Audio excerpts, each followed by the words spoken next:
I'm messing this all up. So,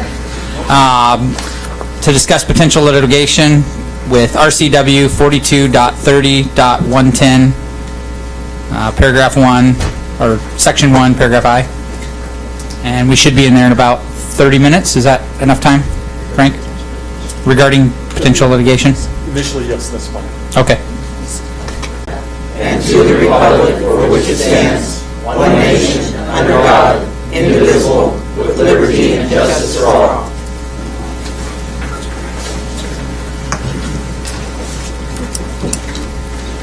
Take the roll.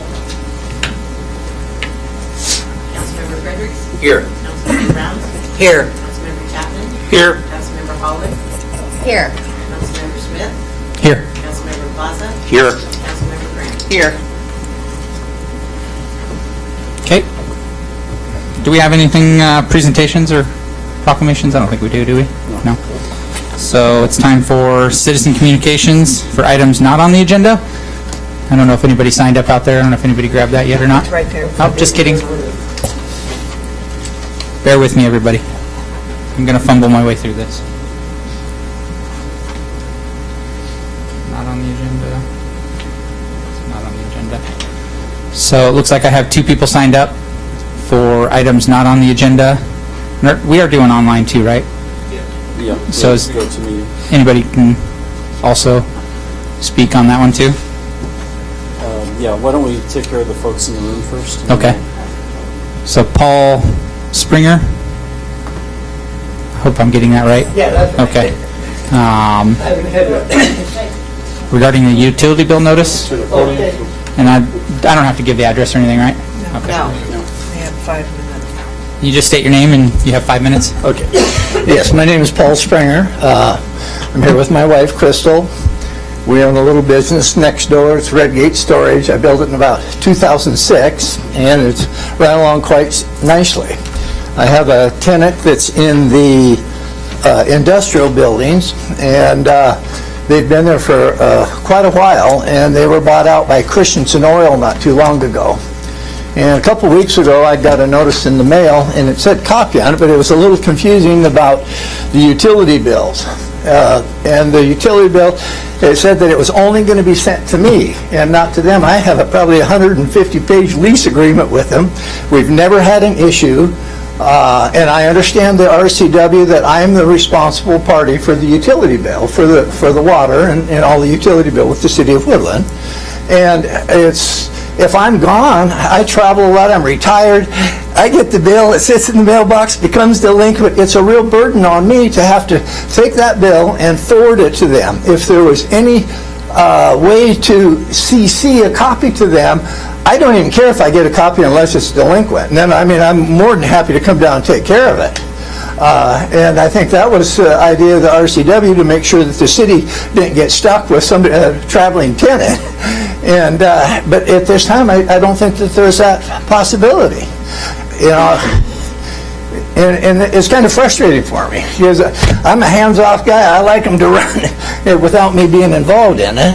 And with this new way of doing business, it does create a burden for me. Okay. If I could get your phone number, I can give you a call tomorrow and we can discuss.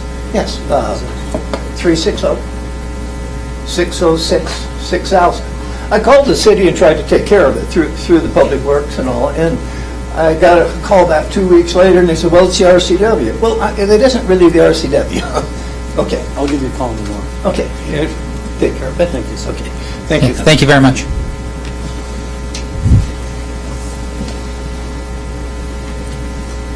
Got a Keith Belisle. I'm just trying to chase down the mayor to give him a prize he won for Planners Days, but since he's not here tonight, I'll catch him another time. Okay. Mayor Pro Tem. Thank you.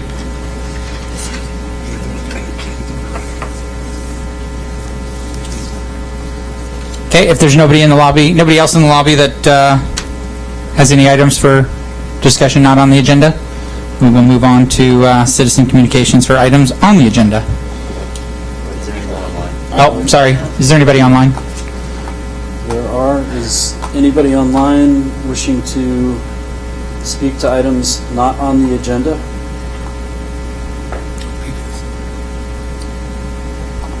Nope.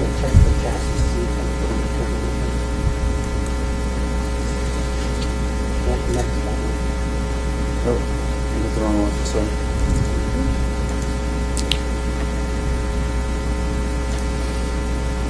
Nope.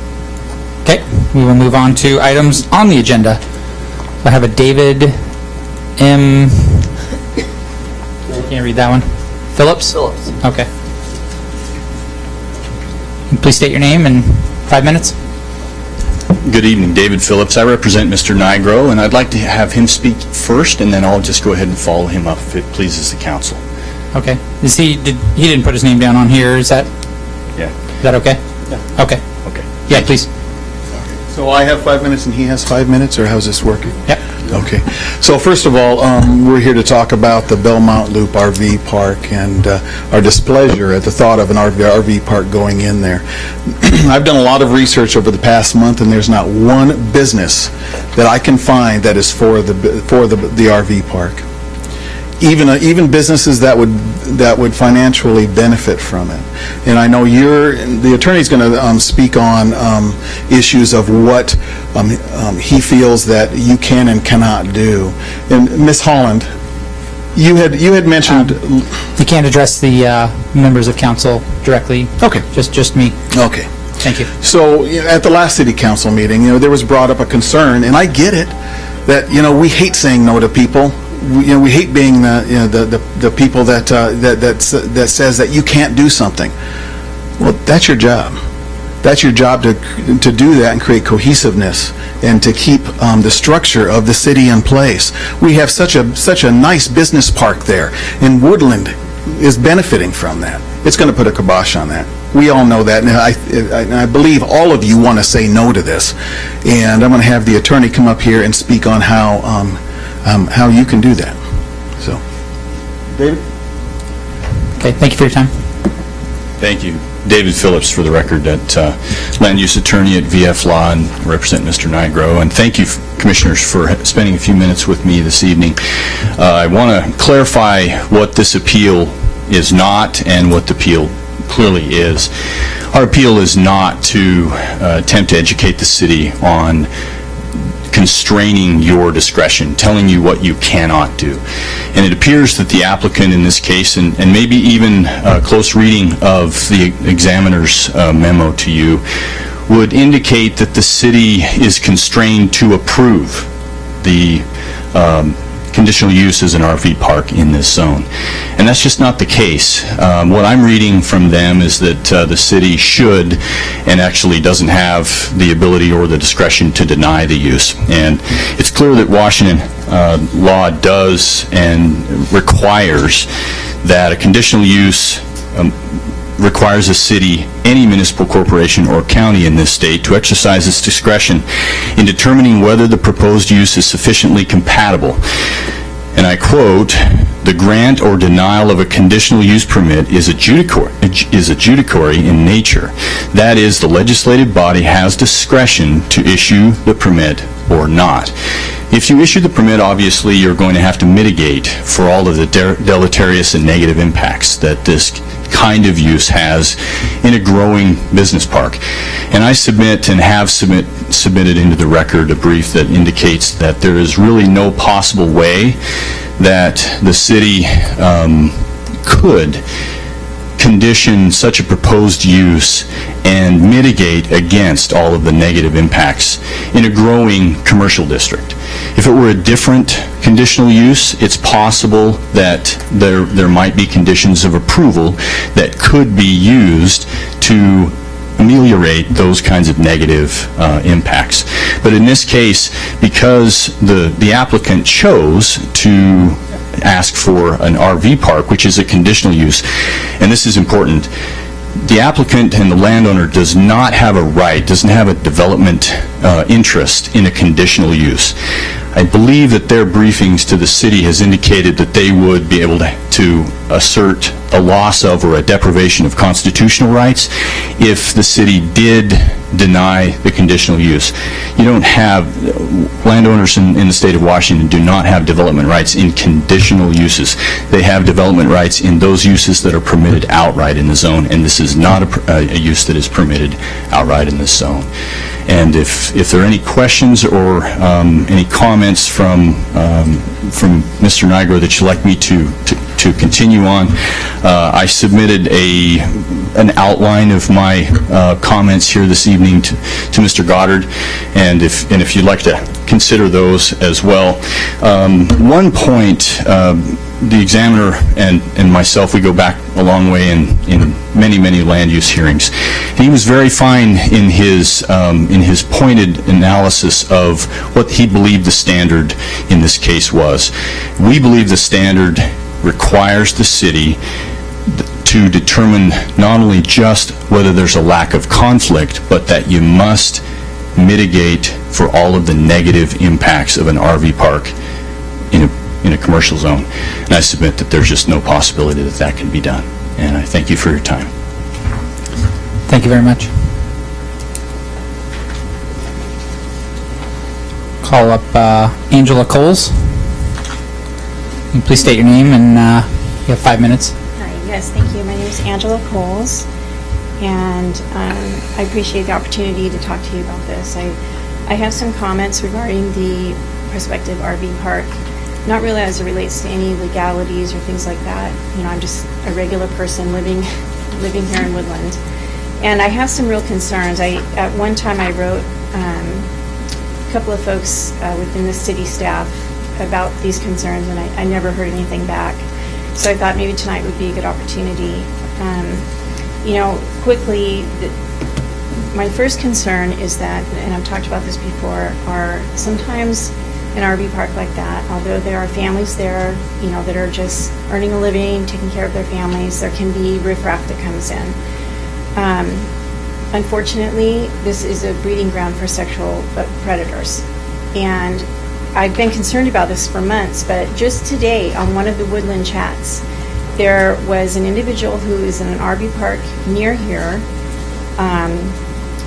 at Stevens Moorage, and he's been a resident there for 1.5 years, and he was talking, for whatever reason, they were publicizing their conversation on the social media site regarding that there are sexual offenders, multiple, living there that he knows personally who've refused to register at that RV park. They will not follow the law, what they're supposed to do, and register their address.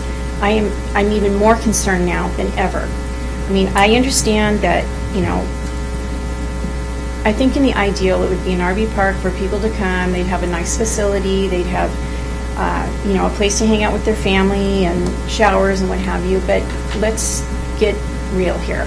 There is things that go on at these RV parks that the citizens in this community don't want to have part of it.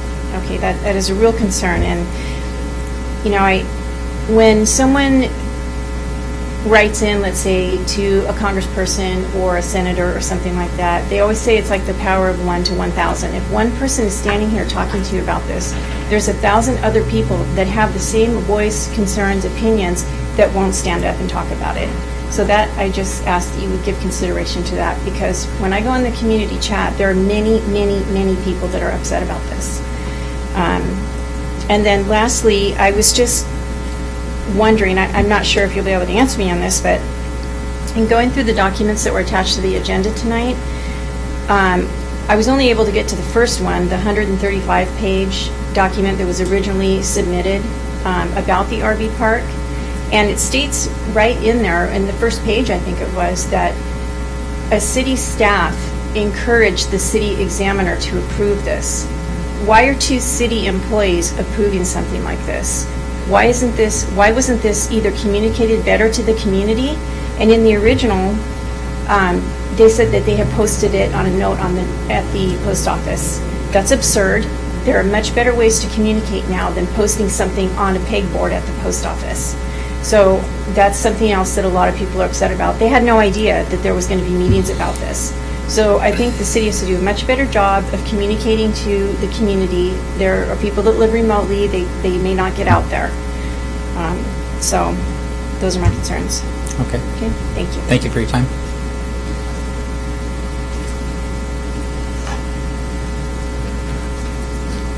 Is that Sam Nigro? You already came up, right? Okay. Mary, I'm going to butcher this. Goebel? Okay.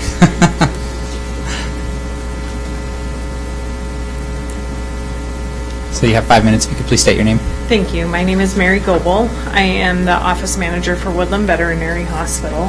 Stand here on behalf of Dr. Brett Sharman, who is our owner. I come before you again tonight to remind you that every single business on Belmont Loop is united against the approval of this conditional use permit. Even the businesses that could potentially benefit, as you will see in the one of the documents that was submitted was a letter from the owner of the Popeyes and Chevron just down the street from us, where they could potentially benefit from a number of people coming in through an RV park. They are as well very concerned and very much against the approval of this conditional use permit, mainly for what they know it can bring for safety of their staff, the additional stress that it's going to put on their staff. We are concerned about that. Me personally, with the staff that I manage, I've already had several of my receptionists come to me and say, I don't know that I want to do this anymore if that's going to happen, because now we're going to have potentially 67 families with pets, and should one become sick or injured, or several, you never know what can happen. Sometimes we have many in a day, but we're not accepting new clients. We can't handle the additional patients at this time. People are angry right now. The entire veterinary community is experiencing this. It's hard for anyone to get their pet seen, whether it's here, Vancouver, Portland. We have some clients that are going to East Vancouver or farther. Some people are going up to Seattle to have their pets seen when we can't. And to have someone right next door pounding on your doorstep, wanting their pet to be seen because they're there, is going to be exhausting for our staff, if any of them get nearly as angry as some of the people we've already had to deal with. So in light of that, just compatibility wise, it's not compatible with our business park down there. And I urge you guys to deny the conditional use permit. Thank you. Thank you for your time.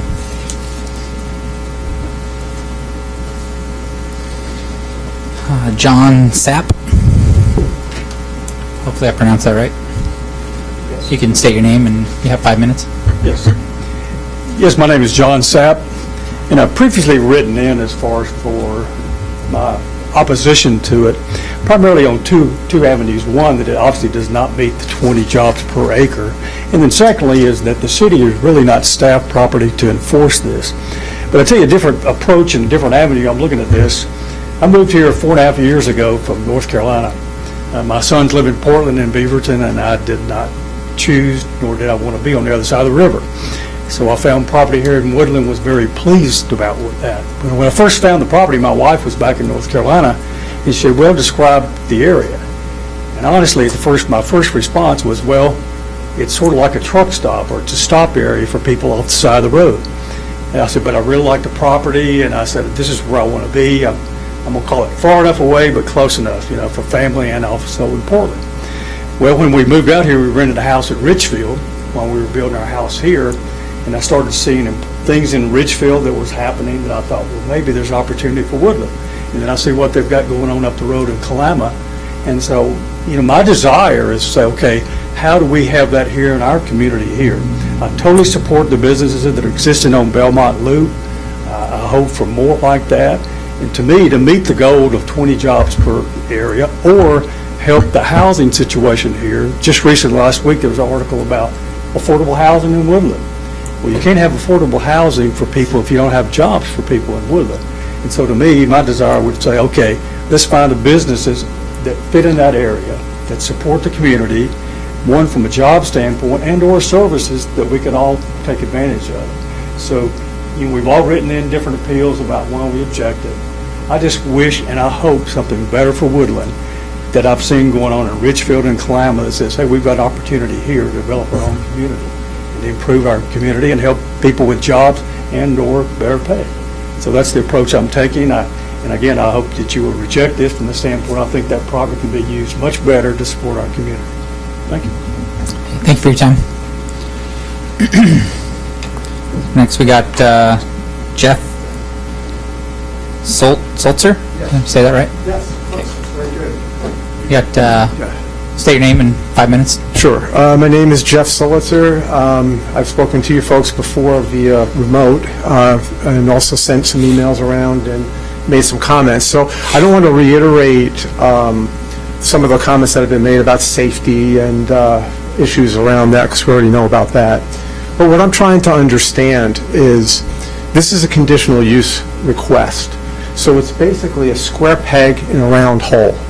And I'm trying to understand why we keep driving this square peg in when it doesn't fit. Even when you try to drive it in hard, it doesn't fit. You've heard all the businesses around Belmont Loop. It's not compatible with it. It's not with those businesses. It's not compatible with the community around Belmont Loop, where I'm a part of.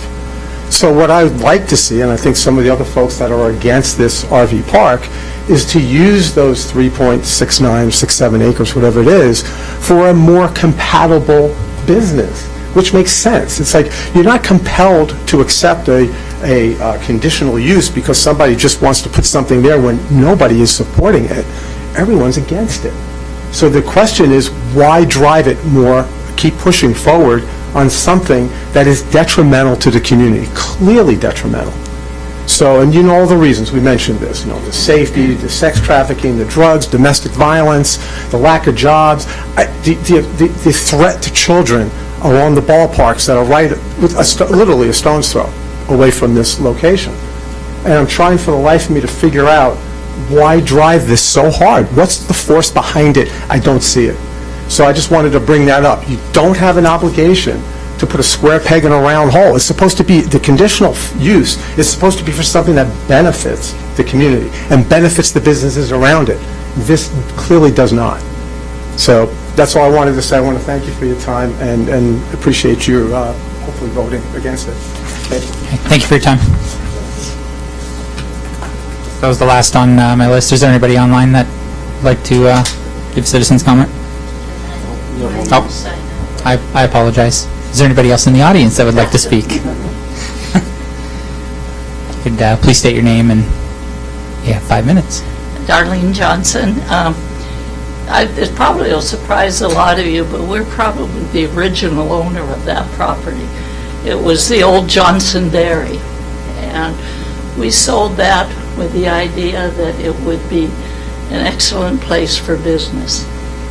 And that we had actually 40 acres there. And, it has taken a lot longer than either Jim or I thought it would take for it to develop business-wise, but it's doing that now. And when every business in the area is telling you that this is going to hurt us, I think it would be really unwise for you to vote in favor of moving it forward. I think you have the ability to not grant a conditional use, and I also think that Woodland has been attempting in recent times to be more friendly to business and to bring more jobs here. And this is an opportunity, if you go and you allow this and hurt all the existing business, it's a slap in the face to Woodland, and it makes more businesses feel like, why would I want to come to an area that when the businesses are asking you not to do something, you do it? I think that, and as a prior owner of that property, I don't know, we've had houses we sold, and I hate it when a house that we sold gets run down, or even a car that we sold gets run down. I don't want that area run down. It's ideal for the businesses that are there. In fact, originally, there was a factory outlet mall that was looking at that property. it would have been ideal for that also. It didn't happen, but now we're actually doing something with it, and I just hope you don't stop what's happening. Thank you for your time. Is there anybody else in the audience that would like to provide input? Please step up, state your name, and you have 5 minutes. I just need a few seconds. My name is Roy Andrewson. I just want to put an exclamation mark on a comment made earlier by Mrs. Coles. It's with respect to the concerns everybody's got and have voiced a number of ways and a number of times about some of the concerns with the people that are going to be staying in the RV park. It just came to my attention last week that there's 3 new multi-unit residential projects being considered in the city of Woodland within a block or 2 of where this RV park's going to be. New families, lots of kids. In my view, it greatly heightens the concern everybody should have about the fit for the RV park and the people that are going to live there with respect to the families that are going to be coming in the very few years ahead. Thank you for your time. Do I have anybody else in the audience that would like to come up and provide citizen comment? Do we have anybody else online? Is there anyone online who would like to comment on items on the agenda?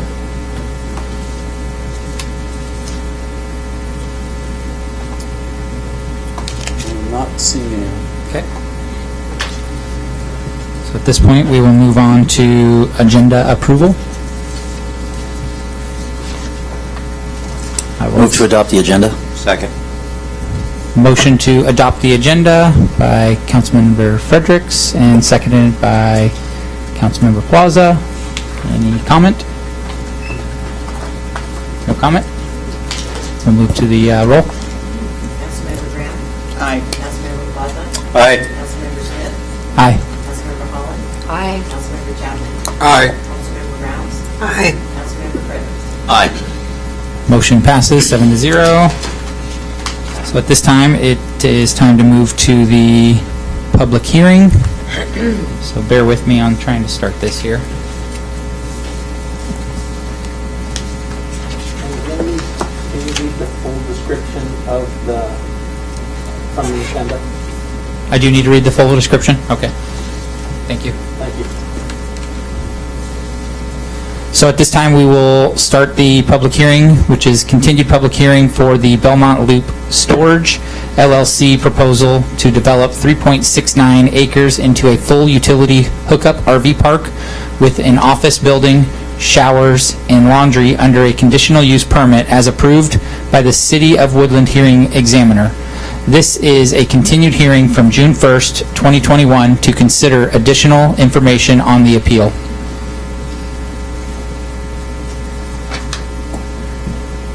Do I need to read all the stuff underneath that as far as the attachments that we have, or just that, No. that portion? Okay. And I just got a text that Rachel had asked to give testimony, but we missed her in the chat. Oh, I think we can back up. Is everybody okay with that? She's not giving testimony during the public hearing portion of it. So she wanted to do it during the public testimony portion, but we missed her in the chat.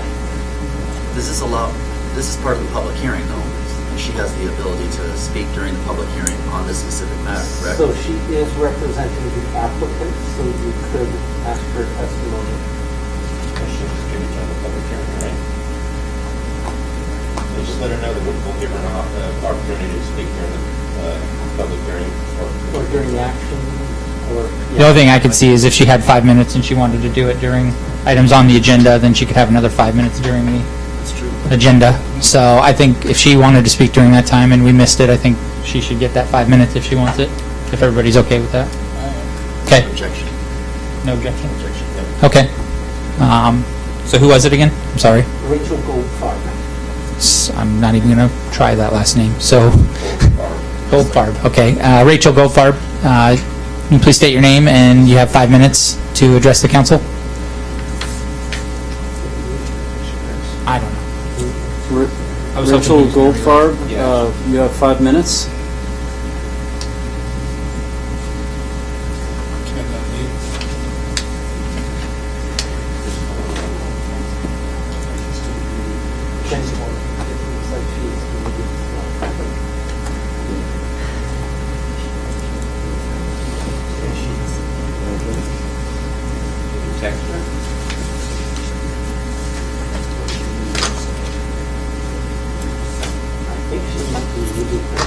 It says sent an unmute request.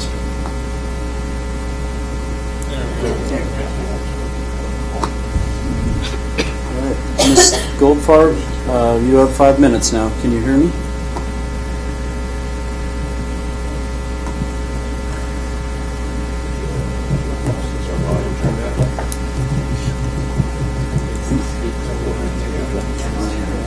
It's all the way over.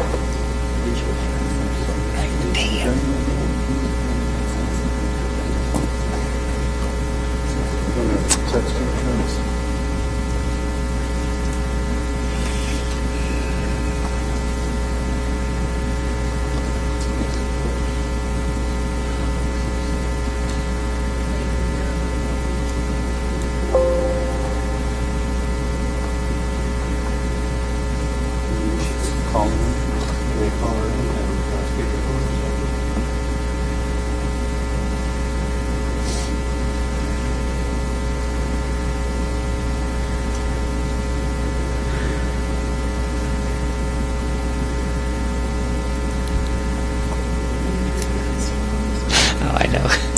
So it sounds like they can hear it. I'll go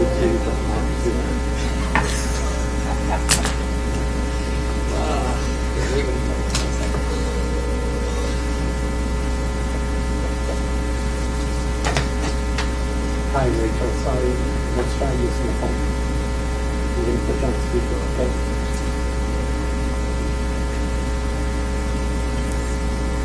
Okay. You want to do a sound check? Yep. Can you hear me all right? Am I deafening everybody in the room? We can hear you. All right. I apologize. I am on the East Coast of the United States tonight, and I apologize. I wanted to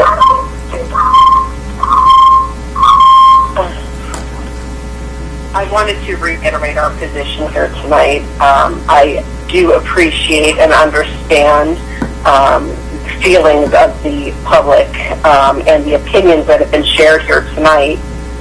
But, you know, this is not a unique situation. And the case law that was briefed in the submission that was made timely on June 22nd gives a long history of situations that are identical to the one before this council tonight. There is often in times where there is a use that is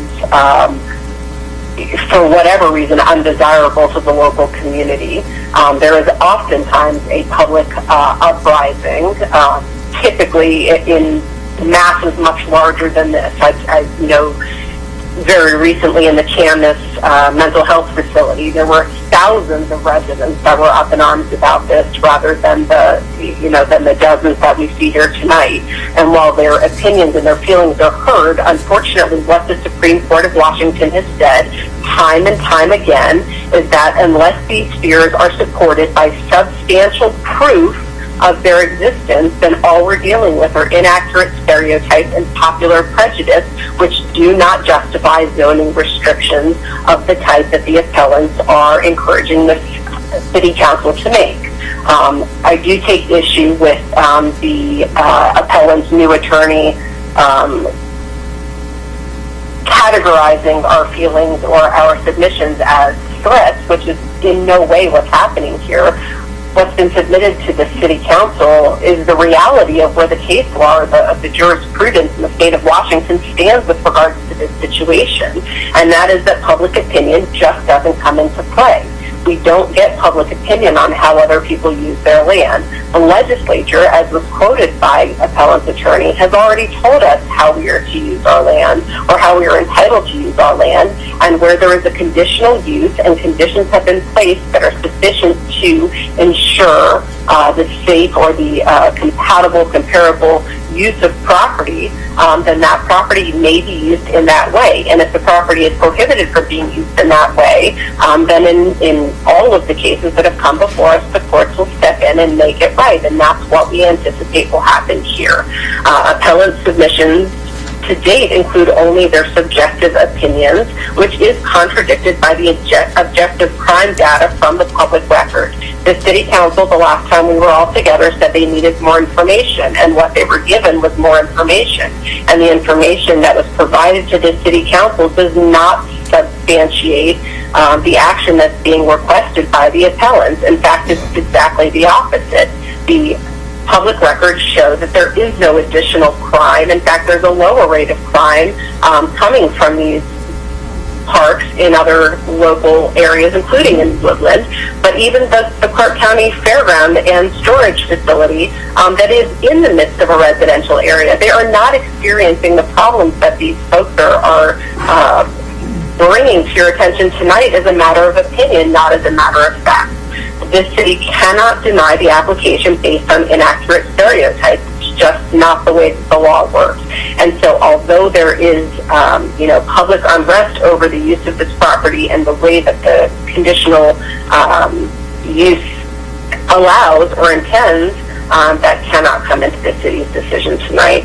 And then with regards to compatibility, I think that this has been sort of, dragged through and addressed more times than not, but it's 1772-050 that defines compatibility.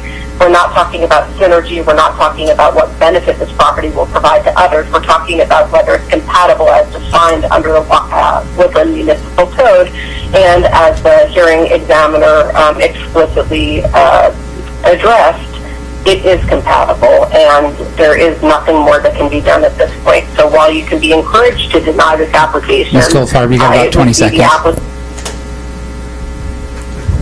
It would be the applicant's position that that is not proper and it's not what's supported at law, and not where the end result will take us, where compatible use and conditional use has been laid out in a way that allows these applicants to use the property in the way intended by your code. Ms. Goldfarb, your allotted time is over at this point, so I'm going to have to stop you here. And if you have more time, more time to discuss, you'll have it during the public hearing. Thank you. Thank you.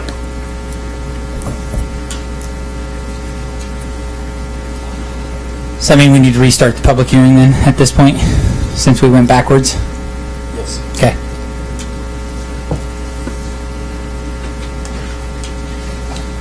So at this point, we will restart the public hearing, and I will reread this, and we will start it, I guess, at 7:58 now. This public hearing is a continued public hearing for the Belmont Loop Storage LLC proposal to develop 3.69 acres into a full utility hookup RV park with an office building, showers, and laundry under a conditional use permit as approved by the City of Woodland hearing examiner. This is a continued hearing from June 1st, 2021 to consider additional information on the appeal.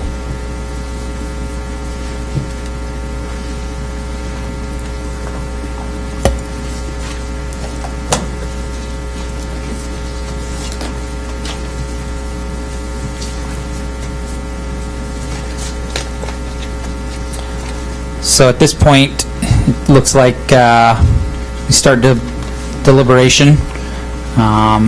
Does any council members have any comments before asking the examiner for a summary of the information they reviewed? I have comments, but I'm saving it for when we get to the action items. Okay. So at this point, the hearing examiner has a presentation of the additional information reviewed. Good evening. My name is Joe Turner. I'm your city hearings examiner. You, the council, requested that the all parties, including city staff, submit additional information regarding two issues: crime and compatibility of RV parks with other commercial parks. Excuse me, crime related to RV parks and compatibility of such parks with other commercial uses. A number of people submitted written comments that are summarized in my report to the council. The majority of those comments expressed concerns that the proposed RV park may cause an increase in crime, homelessness, drug use, and similar issues. But those comment letters didn't include any additional evidence supporting those concerns generally. Any new use in the area is likely to attract additional people to the area, any increase in population is likely to result in a proportional increase in crime and other bad behaviors. But the 911 calls for the existing RV parks in the region don't appear to show a higher rate of calls for police services than other uses, especially compared to the hotel motel uses, which also serve travelers. As far as compatibility,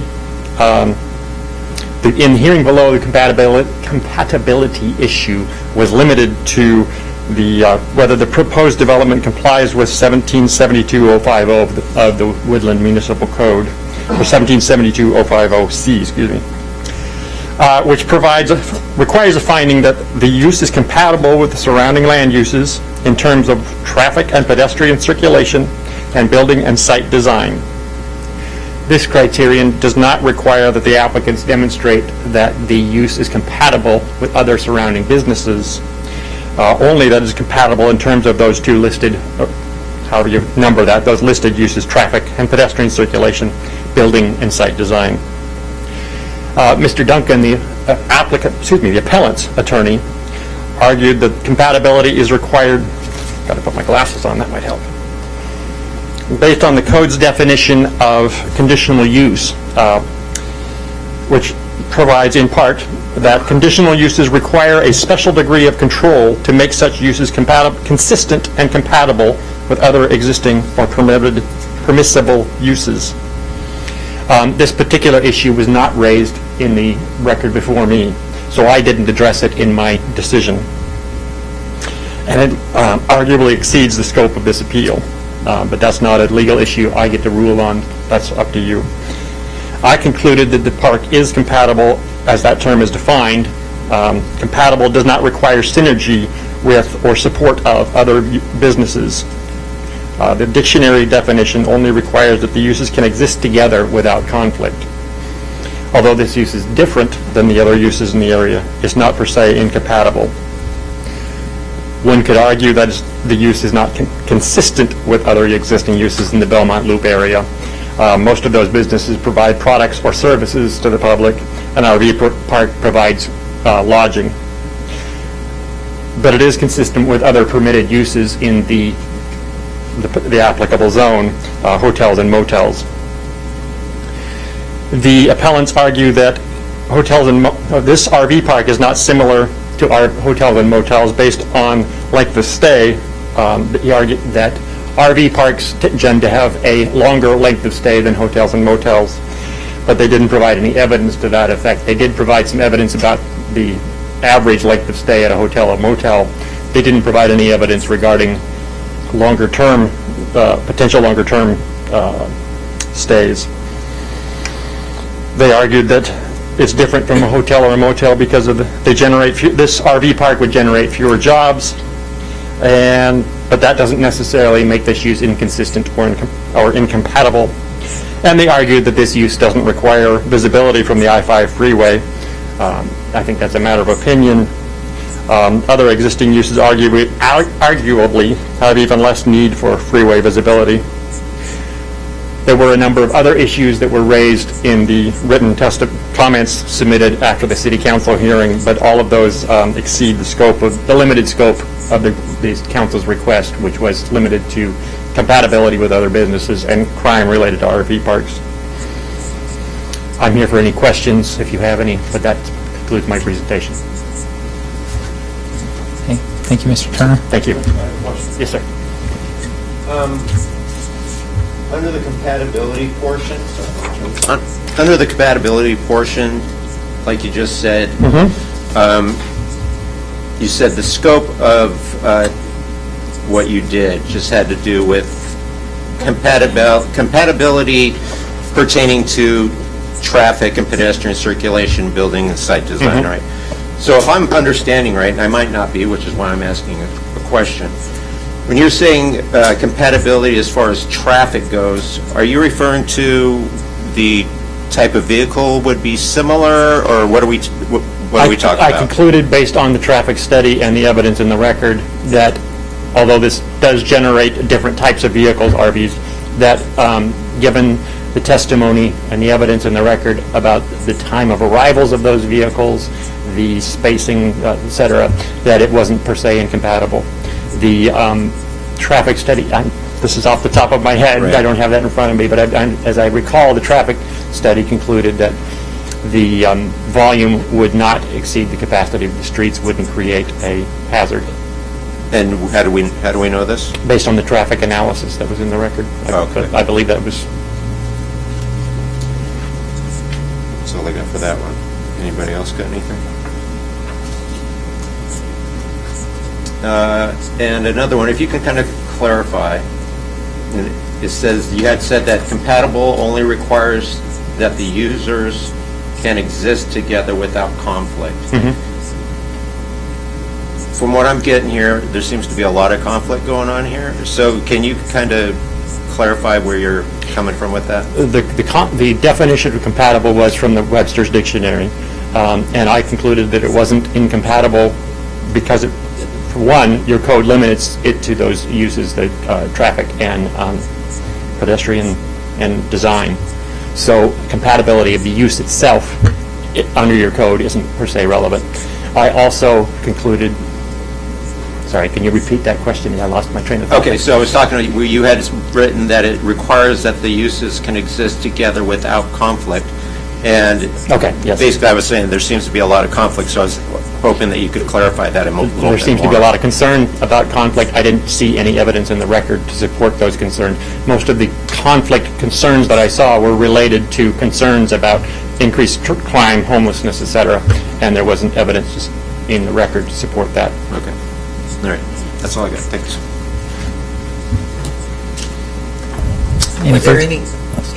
Was there any evidence in the record that some businesses would not continue to carry on business here? Yes, a number of businesses said they would either relocate, wouldn't renew their leases, or wouldn't establish themselves businesses that were pending.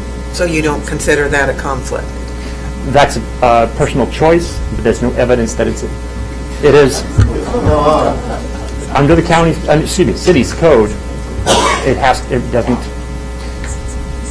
That is a personal choice by those businesses.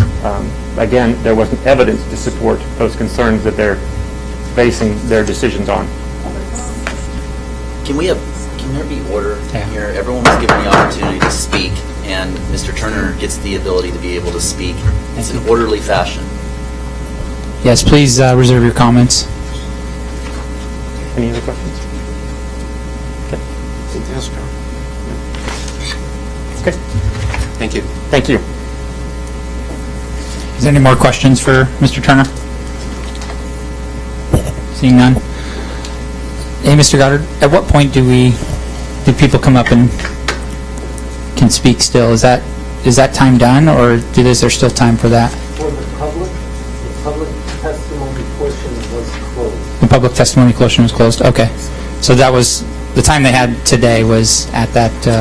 So that was a different part. That actually was not part of the public hearing. Yeah. That was part of your public meeting. Okay. The comments that were either on or not on, but they were not part of the record. Okay.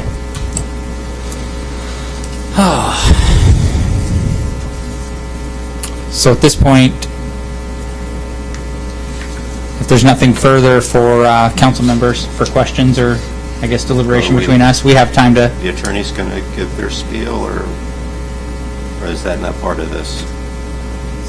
So theoretically, their information is already in the record. Okay, I thought you had mentioned earlier that they were going to talk again, so... Sorry, yeah. Okay. And that might have been me speaking out of turn, because I'm not very good at... I'm not very familiar on this, so bear with me, everybody. So it sounds like we can debate, or we can discuss it at this point, and then... And if you wanted additional information from sources that are outside of the record, you would need to hold the record open and ask for additional information. Okay. So does anybody have anything further they would like to discuss during this? So this would conclude our public testimony portion of the hearing. So at this point, we will close the public testimony portion of this hearing and announce, well, I will announce that this will be taken up as an action item later on in the agenda, and I'll just clarify where it's at on the agenda. Action item D. So action item D, this will be taken up, and council will further discuss this at that point.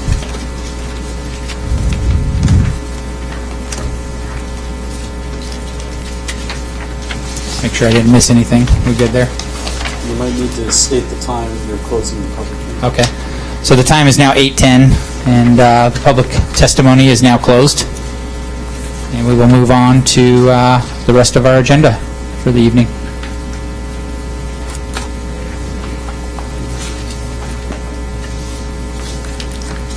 So now we'll move on to reports of City Council. So that would be Finance Committee and... No, that's separate. Just reports. That's it, we have just... I'm just kidding. Bear with me. So does anybody have anything they would like to report on for City Council? I got something I want to put out and stuff. Mr. Boyce and then even Chief Kelly, I heard there's an influx of homeless being transported this way and staying at the Oyo Motel. And I heard there is an influx of a lot more coming. So what is driving that? Does anybody know what is driving and pushing this from Vancouver up this way to stay in the lodging here? I haven't heard that, council member, but Okay. I can look into that. I haven't heard that there's an influx of homeless being transported this way. Yeah, that's what some citizens brought to my attention. I thought, I'll just throw it out there and say, hey, that's the kind of thing. And then that's a known fact of, I know of, been brought already out here of lesser people that need to report their personal background and aren't, and it's how are they going to do that if they are staying at the motel and stuff. I find that kind of very interesting to find out. So if we get a little research into that to find out what's going on, I'd appreciate it. I'll look into it, sir. Thanks, sir. Councilmember Graham?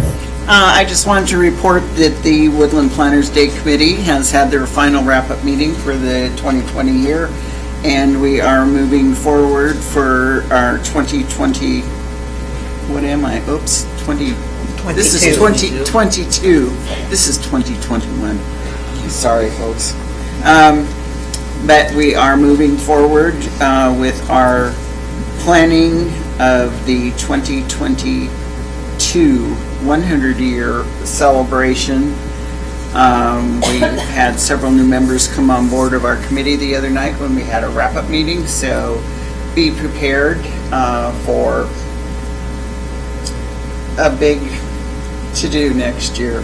So if anybody would like to join us, our meetings will be held the second Tuesday of the month at 6 o'clock at the VFW Hall. It's next year, the 100th anniversary, is that what it is? Yes. Any other reports by City Council? Mr. Fredericks, or Councilmember Fredericks? Ms. Coleman, have you heard anything from the Washington Department of Transportation regarding Lewis River Road and having better signage? I've only asked for this 3 times, for those of you keeping track. Better signage in front of the liquor store. What is that? It's just past the liquor store, in front of that, across the street from... When it goes into one lane. Yeah, when it turns into one lane, the sign there is not good. There's not arrows on the pavement. It makes it very difficult for people who are not from Woodland to know that the lane is ending, and that if they don't get over, they're going to end up in someone's front yard. Is that something that they're just not willing to look at it? Are they just ignoring us? They have bigger things to do? No, they're not ignoring us. They actually have acknowledged it and said that they would get that on their agenda when they have the striping come out this year, and that's not scheduled for another couple months. Okay. So, I'll be looking for that. me too. Okay. Keep your head on a swivel until then. Yeah. Well, yeah, it's a lot of people get cut off there. Yeah, and we showed them that, and they were aware of that. Okay. So. Thank you. You will get a 4th update in a couple months.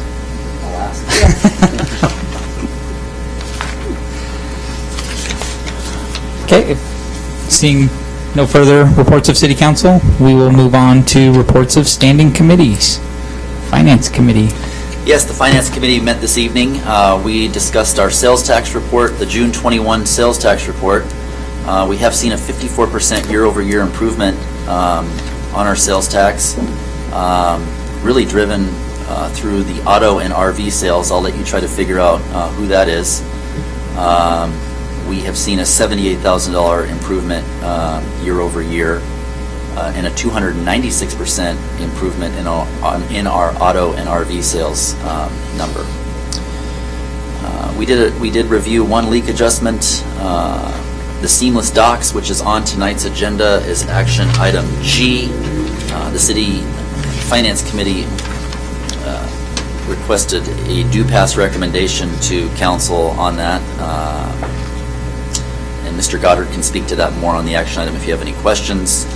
Finance reports for the year we've reviewed through June. You want to be at 50% of revenue. We are currently at 58% revenue, and our expenses should be at roughly 50% as well. We're at 22%. So the city is doing very well financially right now. And we also referred the budget amendments, ordinance number 1489, to council with a due pass recommendation, which is on item I on tonight's agenda. And that was it. Our next meeting is actually scheduled for August 16th, 5:30, in the council chambers or side meeting room. And that's it. Human Resources? That would be me. We met today at 5:30 right here in the city council chambers, and we didn't have a whole lot to talk about, just a couple things. So first off, we currently have 2 temporary employees filling in the Clerk Treasurer's office until a permanent position is posted and can be filled. And as you all know, a levy passed a few years ago for the police department to get 4 new positions and some equipment. So far, we've been able to fill 3 positions with, from what I've been able to tell, the officers are pretty squared away. And we currently have, if I heard right, 13 applicants for the last position that's open right now. Entry level. Yeah, entry level, and 1 lateral that we're looking at. So hopefully that last spot will be filled soon. Our next meeting is on Monday, August 16th at 5:30, right here in the council chambers. Thank you, Councilmember Plaza. We will move on to reports of advisory committees. Chamber of Commerce. This is Councilmember Graham. Yes. The chamber is open at the visitor center.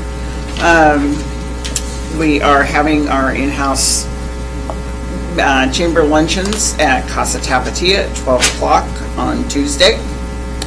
And tomorrow, our speaker is going to be a council candidate, Jennifer Rowland. So anybody wants to come and invite, I'm inviting you personally to come and learn about her, to make your decisions on who you're going to vote for.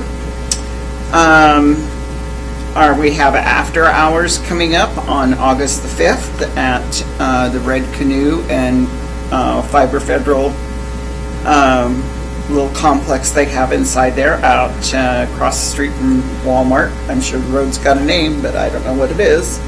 And then on August the 20th is the Chamber's golf tournament. We're still looking for teams or bag stuffers or sponsorships for the event. And I think that is it for right now. Oh, except for the visitor center, we do have new gift items. And I do believe that there is a job opening for a part-time help at the visitor center. So contact Denise Miller, who is our executive director at the chamber office there, and she can give you all the details what the job involves. Thank you, Councilmember Graham. Do we have any other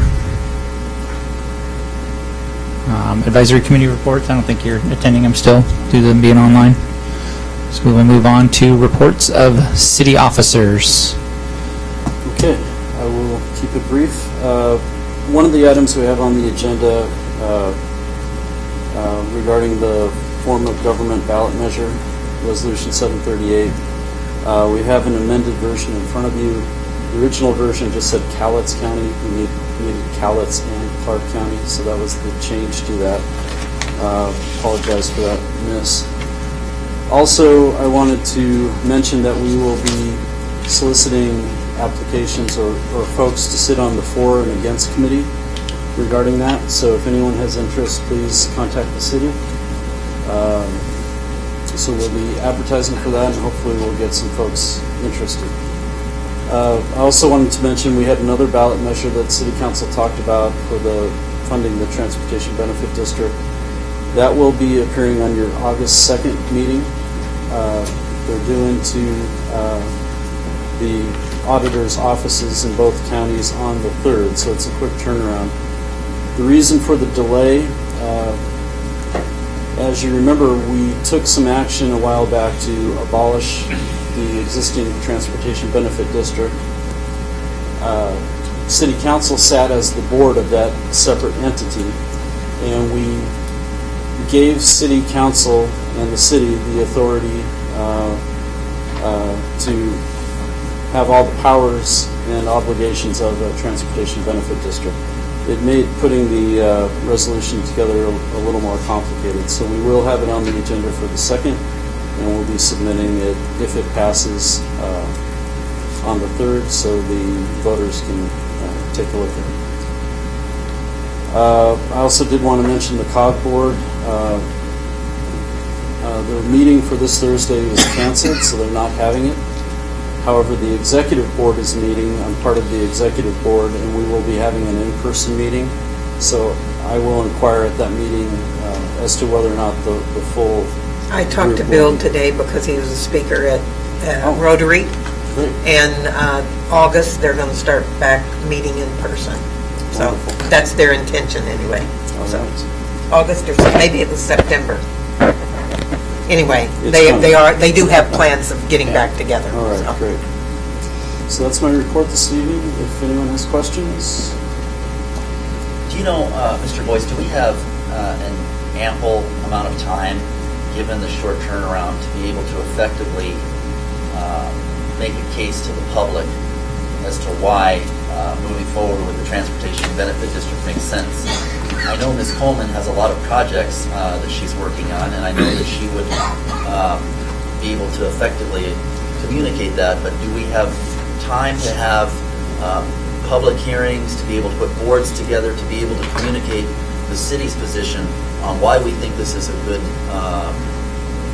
well, I'm not even sure we can advocate. We can't advocate for it, right. But we can say this is why we want to do this, and if folks want to come in and learn about those projects, that we can explain what we're doing and why we want to do it. Right. So, you know, it's a subjective answer. I think there is time to be able to do that. The part that is tricky is that staff can't advocate or advocate for a ballot measure or oppose a ballot measure. So when we provide information to the public, we have to make 100% sure it's factual and isn't biased one way or the other. So if we're putting together some public hearings, we may need to rely on elected officials. There may be some questions staff aren't able to answer because it might get into that opinion territory. Elected officials, however, can speak their mind however they see fit. So we'll be talking internally about what type of events we can put together. We'll be putting together fact sheets for sure. But I do think you're correct in that we need to have public outreach, otherwise, you know, this is an exercise in futility. So we'll put that together. We may be coming back to council and asking council if individual city council members might participate in some of these events also. I don't know if that's the answer you want, but... Well, Ms. Coleman, are you prepared to kind of assist? Because I really feel like you have an engaging personality with the folks that, citizens that come here about why you're so passionate about what you're doing and why we need it, what it will help us with when we talk about matching grant funds. I mean, are you prepared to help as much as you can advocate? Because a lot of this, I think... Well, she won't advocate. I know she can't advocate, but her passion, I think, brings a lot to the table, and I think that's... I can prepare any type of information that you need get public. Get those boards ready for Kinko's. Yeah. Yes, I can prepare any information that we need in order to educate people and let them make the choices they want to make. Okay. Thank you, Ms. Coleman. Thank you. Normally, we would go down the line, I think, wouldn't we? To see if there's any updates by anybody? Not at this meeting. Not at this one? It's just the mayor and the city administrator report. Okay. Just kidding. There's going to be a lot of that.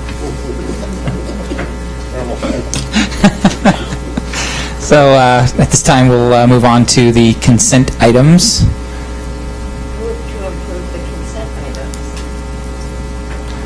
We have motion to approve the consent items by Councilmember Holland, seconded by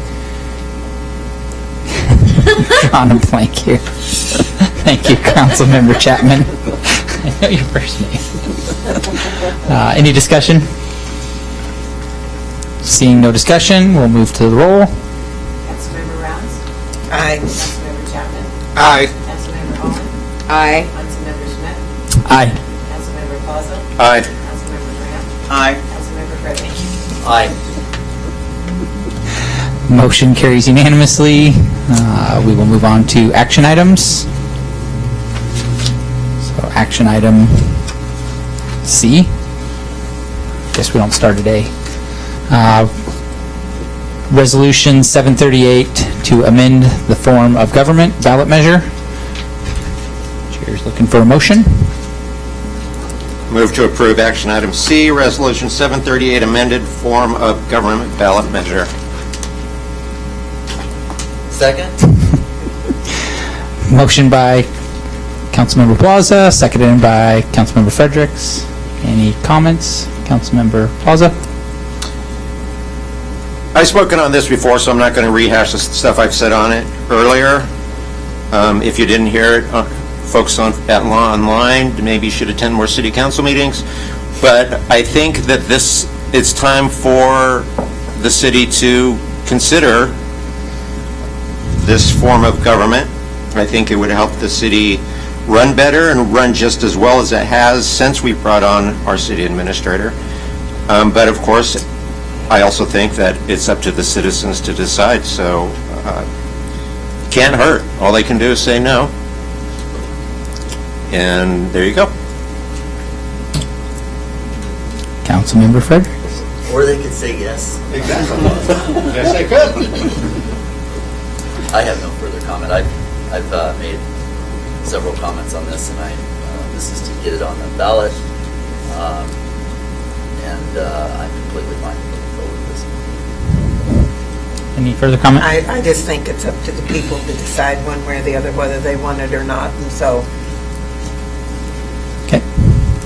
I am under the same opinion. I have some reservations about it because our mayor does a very good job. But absolutely, I think the people can vote to decide what they want. Threw you under the bus tonight. He did throw me under the bus tonight. So we will, if no further comments, we will move to take a roll. And Councilmember Chapman? Aye. Councilmember Holland? Aye. Councilmember Smith? aye. Councilmember Plaza? Aye. Councilmember Graham? Aye. Councilmember Fredericks? Aye. Councilmember Rounds? Aye. Motion carries unanimously. 5-minute break. Yeah, so we have an ask to take a 5-minute break before we move on to the appeal decision here. Action item D, so we will take a 5-minute break. Item D, appeal the decision for the Belmont Loop Storage LLC proposal to develop 3.69 acres into a full utility hookup RV park with an office building, showers, and laundry under conditional use permit as approved by the City of Woodland hearing examiner. This is a closed record appeal. What is this, app-21-001?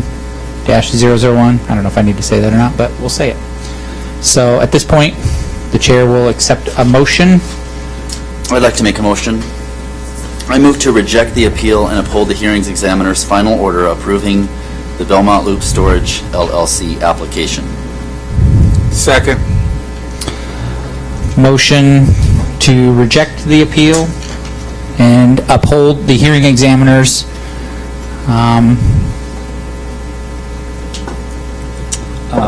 sorry, I'd be happy to repeat the motion. Yes, thank you. The motion is to reject the appeal and uphold the hearings examiner's final order approving the Belmont Loop Storage LLC application.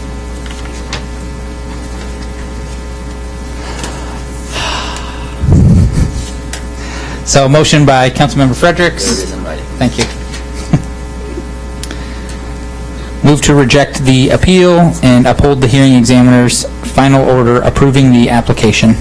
And seconded by Councilmember Chapman. Thank you. Councilmember Fredericks, any discussion? Yes. First off, I appreciate everyone coming here and speaking about this. This is a very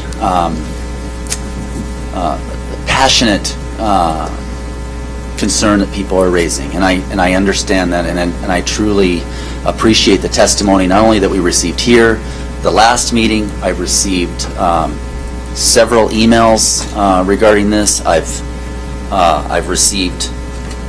I've read the packet of information here on numerous occasions, more than once, and I've given careful consideration on what I feel I should be giving careful consideration on. The appeal itself here is asking whether or not the hearings examiner misapplied the law to the facts. And I don't believe he has in this case. We are not hearing a rezone, and we are not being asked whether we like this project or not. And the fact of the matter is that the applicant has a piece of property here, and he is developing it for an allowed use under Woodland Municipal Code Section 17.36.030. This is a law that was created by previous city council. I believe because of that, if you don't like the law, you should change it. But in this case, the ship has already sailed. I don't like that project for there, but that's my personal opinion. It's an opinion. I have reasons why I don't like the project, and some of those were stated here.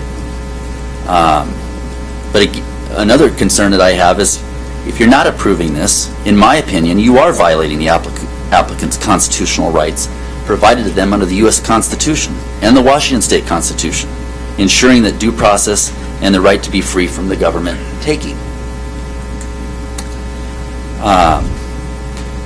I also believe that if you're not going to support this, you are violating the applicant's right to life, liberty, and really the end one here is the pursuit of happiness. As stated in the applicant's attorney's letter, and I'm quoting here, that the few Washington cases that have considered the relevance of community fears to zoning decisions have required that the fears be substantiated before the zoning authority may use them as a basis for its decision.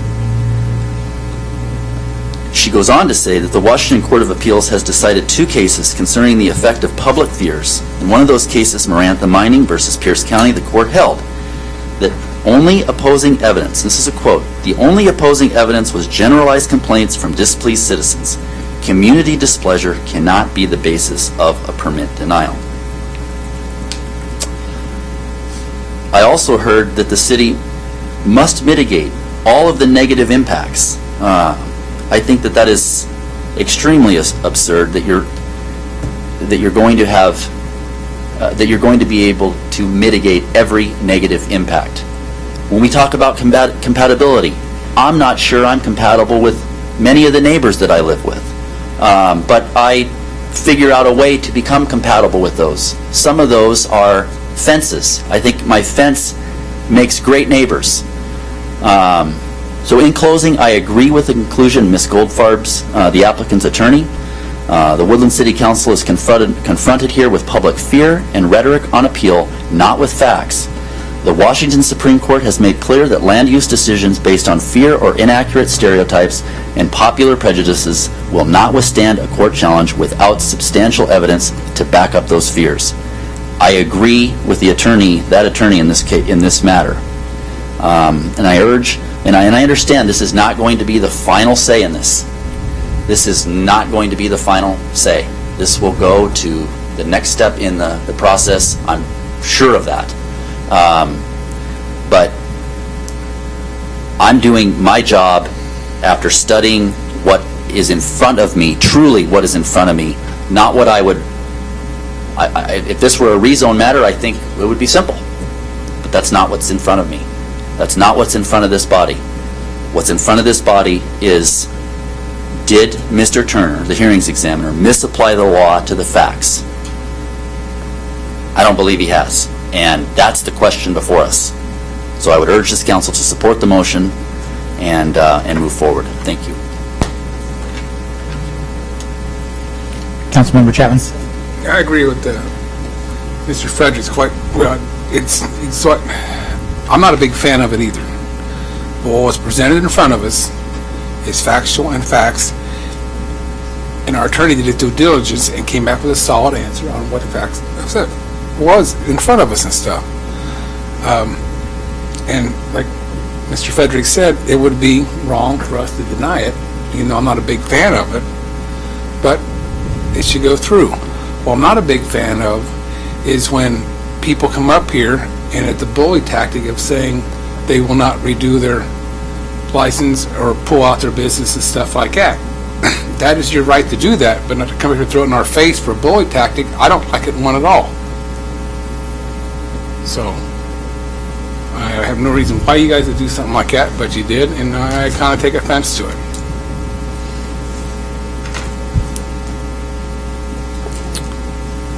Councilmember Plaza? I'm going to be probably one of the first ones to actually go on the record saying I think this RV park, the location of it, the choice of location is awful. I think it's a bad location for an RV park. I think it's negatively going to impact that area. I think it's going to possibly, if these people do what they say they're going to do, drive businesses out of Woodland, which is going to have a detrimental effect on the city, if that happens. I also do not believe that the RV park is compatible with other businesses in the area as far as the services it provides, and per the definition given in the paperwork here, I don't see it living in harmony with its neighbors and not being a potentially hostile environment, for lack of a better word. So I'm definitely against an RV park going in there. Unfortunately, where we're at this point is not whether we personally want the RV park to go in, whether we think it's going to be bad for the city. It comes down to whether the hearing examiner did anything wrong. And trust me, I looked through all of his paperwork, all of the property owner's attorney's paperwork, and 4 or 5 times, and I must have torn through every line of that thing trying to find some kind of verbal loophole that I could use in order to say he did something wrong. Unfortunately, there wasn't. I looked up the crime stats. I mean, I went everywhere. I didn't just use the stats that were given in the paperwork here for our local RV parks. I went to Department of Justice websites, FBI websites, looked up crime stats from RV parks all over the damn place. And unfortunately, almost every single report that I read showed that RV parks are actually lower in crime than the surrounding neighborhoods. So that kind of blew up that argument I was planning on using. So it came down to the compatibility, which I don't think it is compatible. However, the hearing examiner, he is restricted to do things by the letter of the law. He has to go by what is defined in the law as A means this, B means that. And the definition he had to go by for what is compatible and what isn't is extremely limited to in terms of traffic, pedestrian circulation, building and site design. It has nothing to do with how they get along with the neighbors or how they're going to impact the city. So because of that, I couldn't find anything to point a finger at his report and say, aha, you were wrong, so we are going to let this appeal go through. I feel that, as much as I hate to say it, my hands are tied at this point, and I have to, affirm the examiner's findings. What I would suggest, if I'm allowed to do that, I don't know if I can officially, so this is me just talking as a private citizen, is take it to the next level. Once you get to a superior court, they don't have to do things exactly by the letter of the law. They can do things through the spirit of the law, or they can interpret things how they believe it'll impact the community. Take it to them. They have a lot more leeway than we do. Unfortunately, we've got this much wiggle room, and that's it. So, unfortunately, I don't have any option but to vote with Councilmember Fredericks and Councilmember Chapman.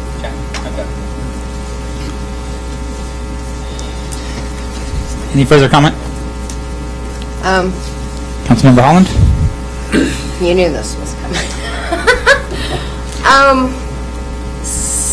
So, just like Councilmember Fredericks and Councilmember Plaza and Chapman, we have all been presented with huge stacks of legal documents to read through, emails. I kind of ignored the dialogue happening on social media just because I didn't want anything to influence what the decision-making process would be, because this is a legal, an interpretation of legality, I guess, is what this is. And though there were some interesting arguments made, they were not based in the law. And I think our hearing examiner did his due diligence by interpreting the way the codes and everything in Woodland are written.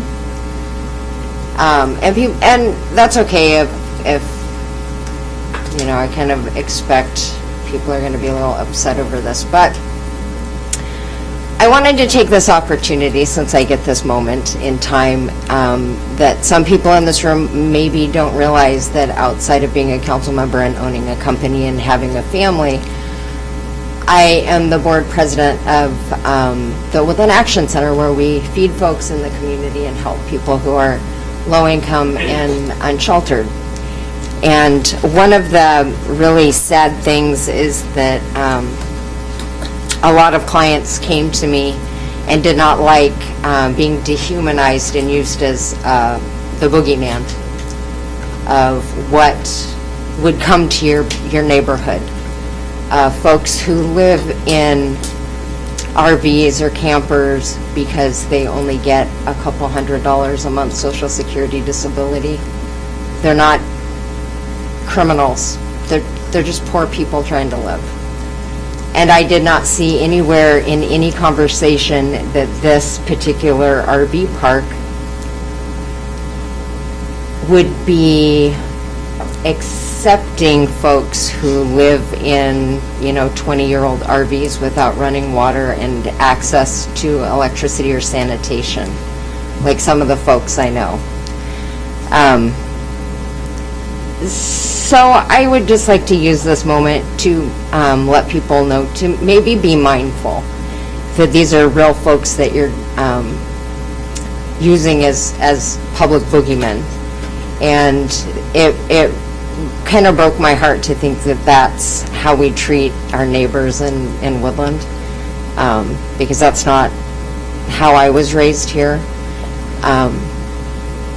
But yeah, real people came and told me how sad that made them, that people think that way, because they're on social media too, and they see the conversations happening. and the comments that were made in the newspaper and things like that. And it's sad. And if I had $1 bajillion, I would make sure everybody had access to running water and sanitation services. Because I literally know people who do not have access to that in our community. So, but anyway, I just wanted to throw that out there because some of the comments and some of the emails, they were upsetting to me because of what I do outside of here. So I just wanted to take that minute to drop that on some people, which none of that really affects my thought process on this, but since I had a captive audience, I wanted to express the conversations I've had with clients who wanted people to know that they're not bad people, they're just poor. So, there you go. Councilmember Rounds? Well, I agree with most everything that Mr. Plaza said, and I still feel it's non-compatible, and I will have to vote no on this issue. So I'm just letting you know. Councilmember Graham? Might as well step forward too on this. There are parts, a lot of things that Deanne said. Our Councilmember Holland, excuse me, what Mr. Plaza said, what Mr. Federick said, Mr. Chapman. I spent a lot of time mulling this over, a lot, and I think I've been in business in town. I really wasn't real compatible when I was on one corner and two houses doors down were two local taverns. Now, for what I did for a business, we weren't compatible either. And, but we lived together, we worked together. I'd like to know if, the veterinarian center is compatible with the man that fixes your car. Is that a compatible pair of people? Yeah, stop and think about a lot of this. I know you spend a lot of money on your buildings, you have businesses. Be proud of your businesses, continue forward with them, service your community, and move forward. Is it a proper place for an RV park? I'm to the point where I can't say yes or no. Because I see it as an advantage. We're building a multi-million-dollar sports complex on the hill. That's going to bring dozens of people to town.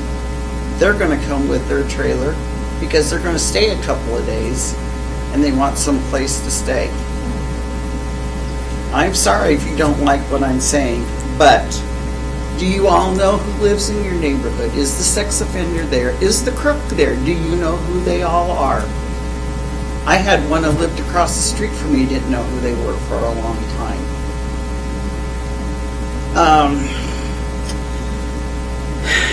You have to take responsibility for your own protection. I come from a law enforcement house. I have my guns in my house.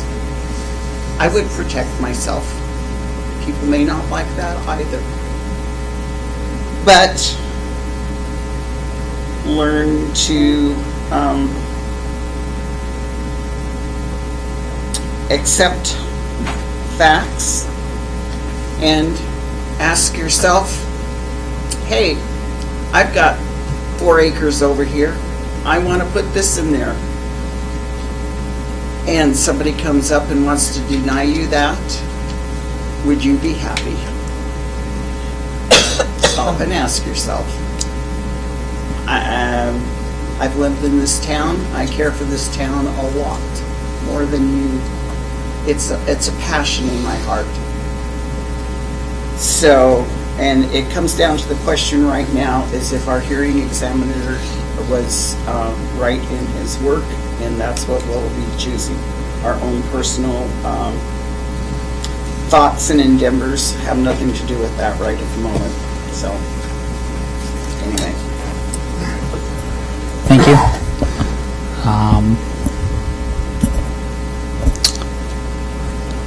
I'll make a comment. I feel like this is a pretty emotional thing going on here. I feel like it's deserved that you hear from every council members. And it's a very tough decision for me. And I think Councilmember Plaza pretty accurately for how I feel about it.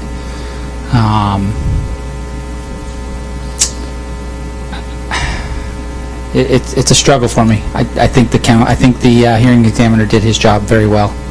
I want to say no, I really do, but every bit of info I've had is pointing the other direction. And unfortunately, I think as far as government goes, we're a little more reactionary, and I think this has opened our eyes as far as the uses that are allowed over there, and I think at this point we'll be opening our eyes towards other uses in this community and making changes going forward.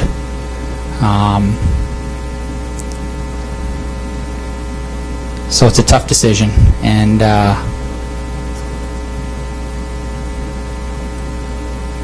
I wish it could be different, and I wish that there was more facts that would back up me to be able to make that decision that I truly want to make right now. So, thank you. Is there any other comments from council members? Okay. We will take the roll. Councilmember Holland? Sorry. We're saying yes or no. So, we're voting. Ayeing and naying or doing this thing? So we're voting on. Councilmember Fredericks made a motion to deny the appeal, so go aye. Okay, sorry, it's been a while. So just so we're clear, Councilmember Fredericks made a motion to reject the appeal and uphold the hearing examiner's final order approving the application, and it was seconded by Councilmember Chapman. Aye. Councilmember Smith? Aye. Councilmember Plaza? With extreme prejudice, aye. Councilmember Graham? Aye. Councilmember Fredericks? Yes. Councilmember Rounds? No. Councilmember Chapman?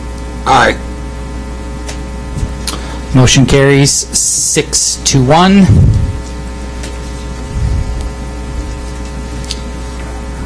We will move on to action item E.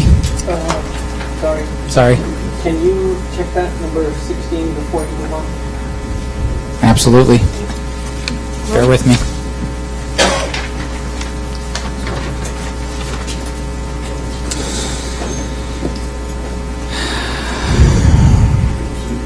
So, item 16, close the public hearing for this item. So, you just want me to read through?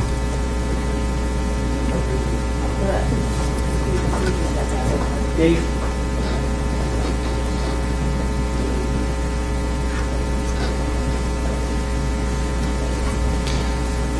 So this will close the public hearing for this item. The written decision will be brought to council for review at the August 2nd meeting. Agenda memo will request authorization for the mayor to issue the decision thereafter. Appeal timeline starts upon issuance of the written decision. Yes. Okay. The date of the decision, correct? Yes. So it will probably be August 3rd when it gets placed in the mail is when the appeal period starts. Okay. Sorry. So we will move to action item E. Move to, oh, sorry, go ahead. I haven't said it yet. Come on. I'm all for getting through this as quick as I can, but authorize mayor to sign an interlocal agreement with Lower Columbia SWAT for armored vehicle purchase and maintenance. Move to approve action item E. Second. Go ahead. Motion to approve Councilmember Plaza, seconded by Councilmember Chapman. I heard you first. Okay. Any discussion, Councilmember Plaza?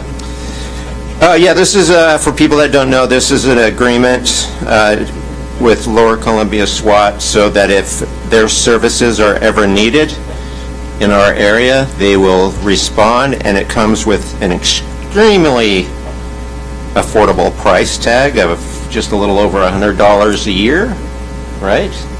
Or is that a month? That's a month, sir. Yeah, but still, it's worth it. As long as our state government allows us to still continue using them without getting in trouble. But until that time, we will use them if we need to, and I think this is great. Councilmember Chapman?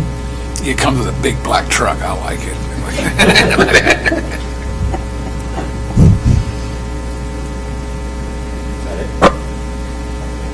Councilmember Fredericks?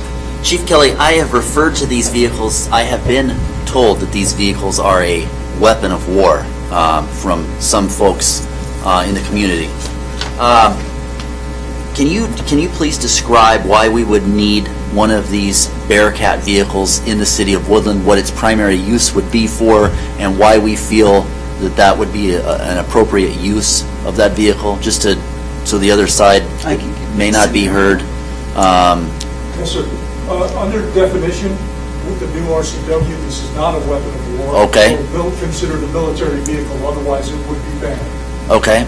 So the primary function of these vehicles are the transportation of troops to an incident, extremely volatile incident, where they would use that vehicle as cover or to gain access to a vantage point in an incident where it's a hostile environment.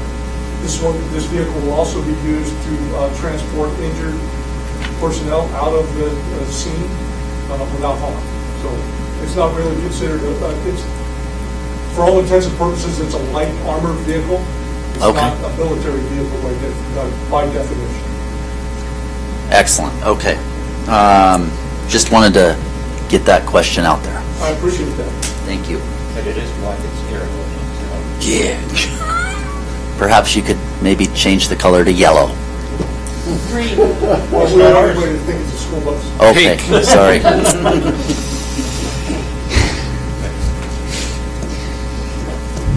Any further comments? Okay, take the roll. Councilmember Plaza? Aye. Councilmember Graham? Aye. Councilmember Fredericks? Aye. Councilmember Rounds? Aye. Councilmember Chapman? Aye. Councilmember Holland? Aye. Councilmember Smith? Aye. Motion carries unanimously. We will move on to action item F. Authorize budget amendment for 14 additional seamless docks limited licenses. So moved. Second. So motion to approve budget amendment 14 by Councilmember. I'm on the right one, right? Yeah. Sorry. Action item F. Authorize budget amendment 14?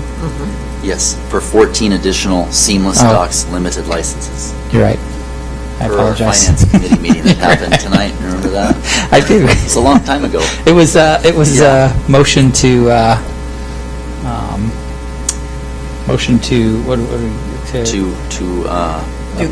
do pass motion. That's That's what we right. did out of the Yes. committee, It was a yes. motion to do pass. Sorry.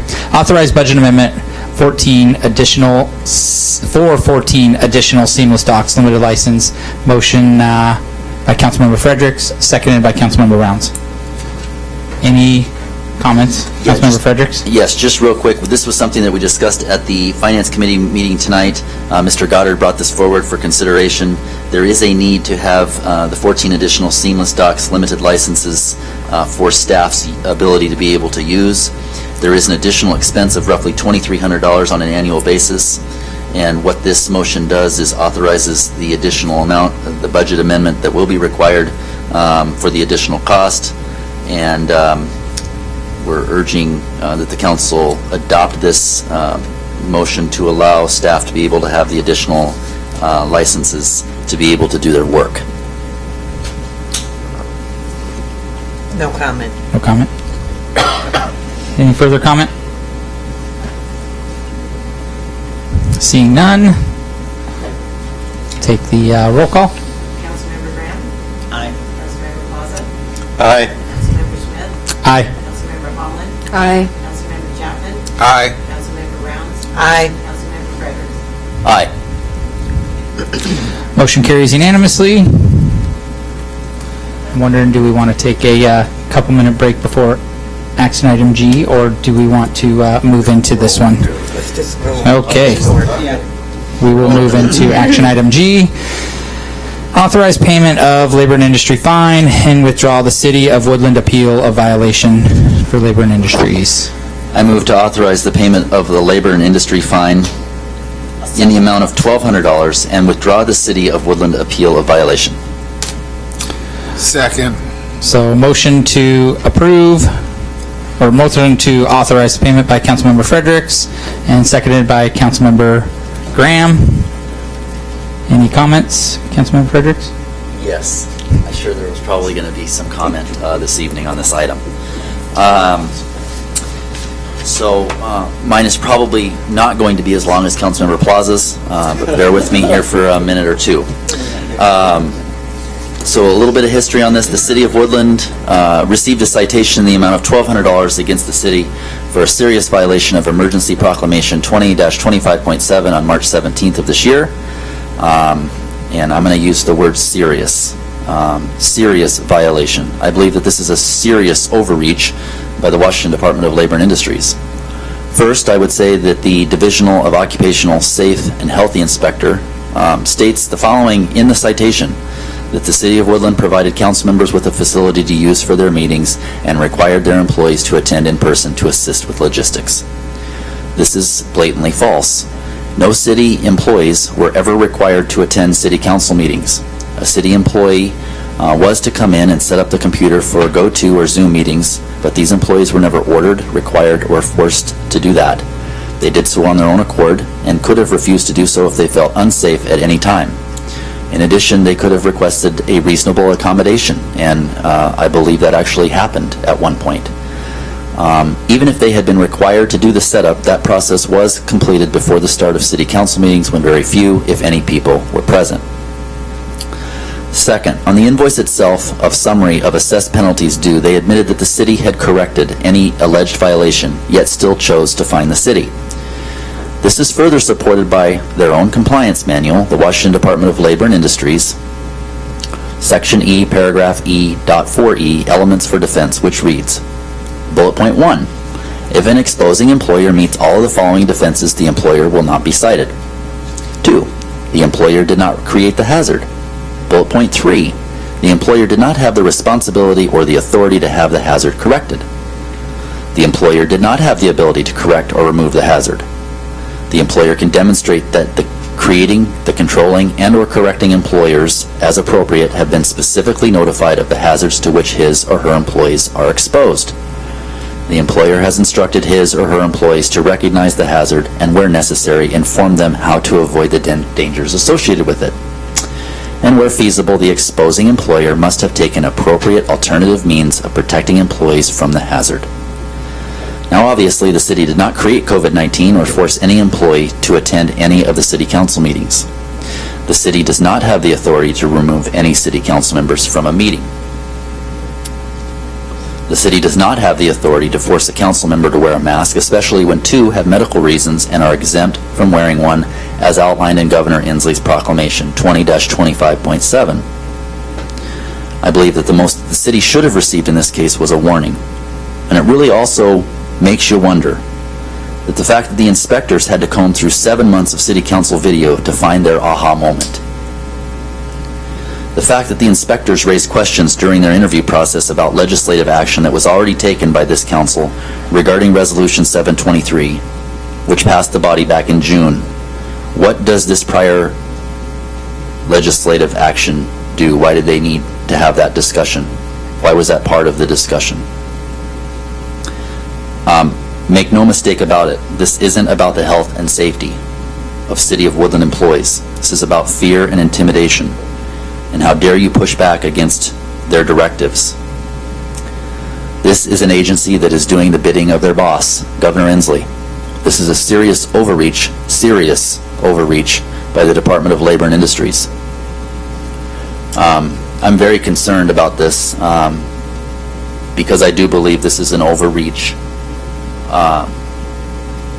by the Department of Labor and Industries in this case. Having said that, and I don't believe the taxpayers should be on the hook for this fine. Therefore, we'll be presenting a cashier's check payable to the City of Woodlands General Fund, a donation in the amount of $171.42, which is 1/7 of that fine. And I will give this to the clerk. And also, this is, in my opinion, one of those fines that I would suggest paying in loose pennies at the L&I office in Olympia to make a point.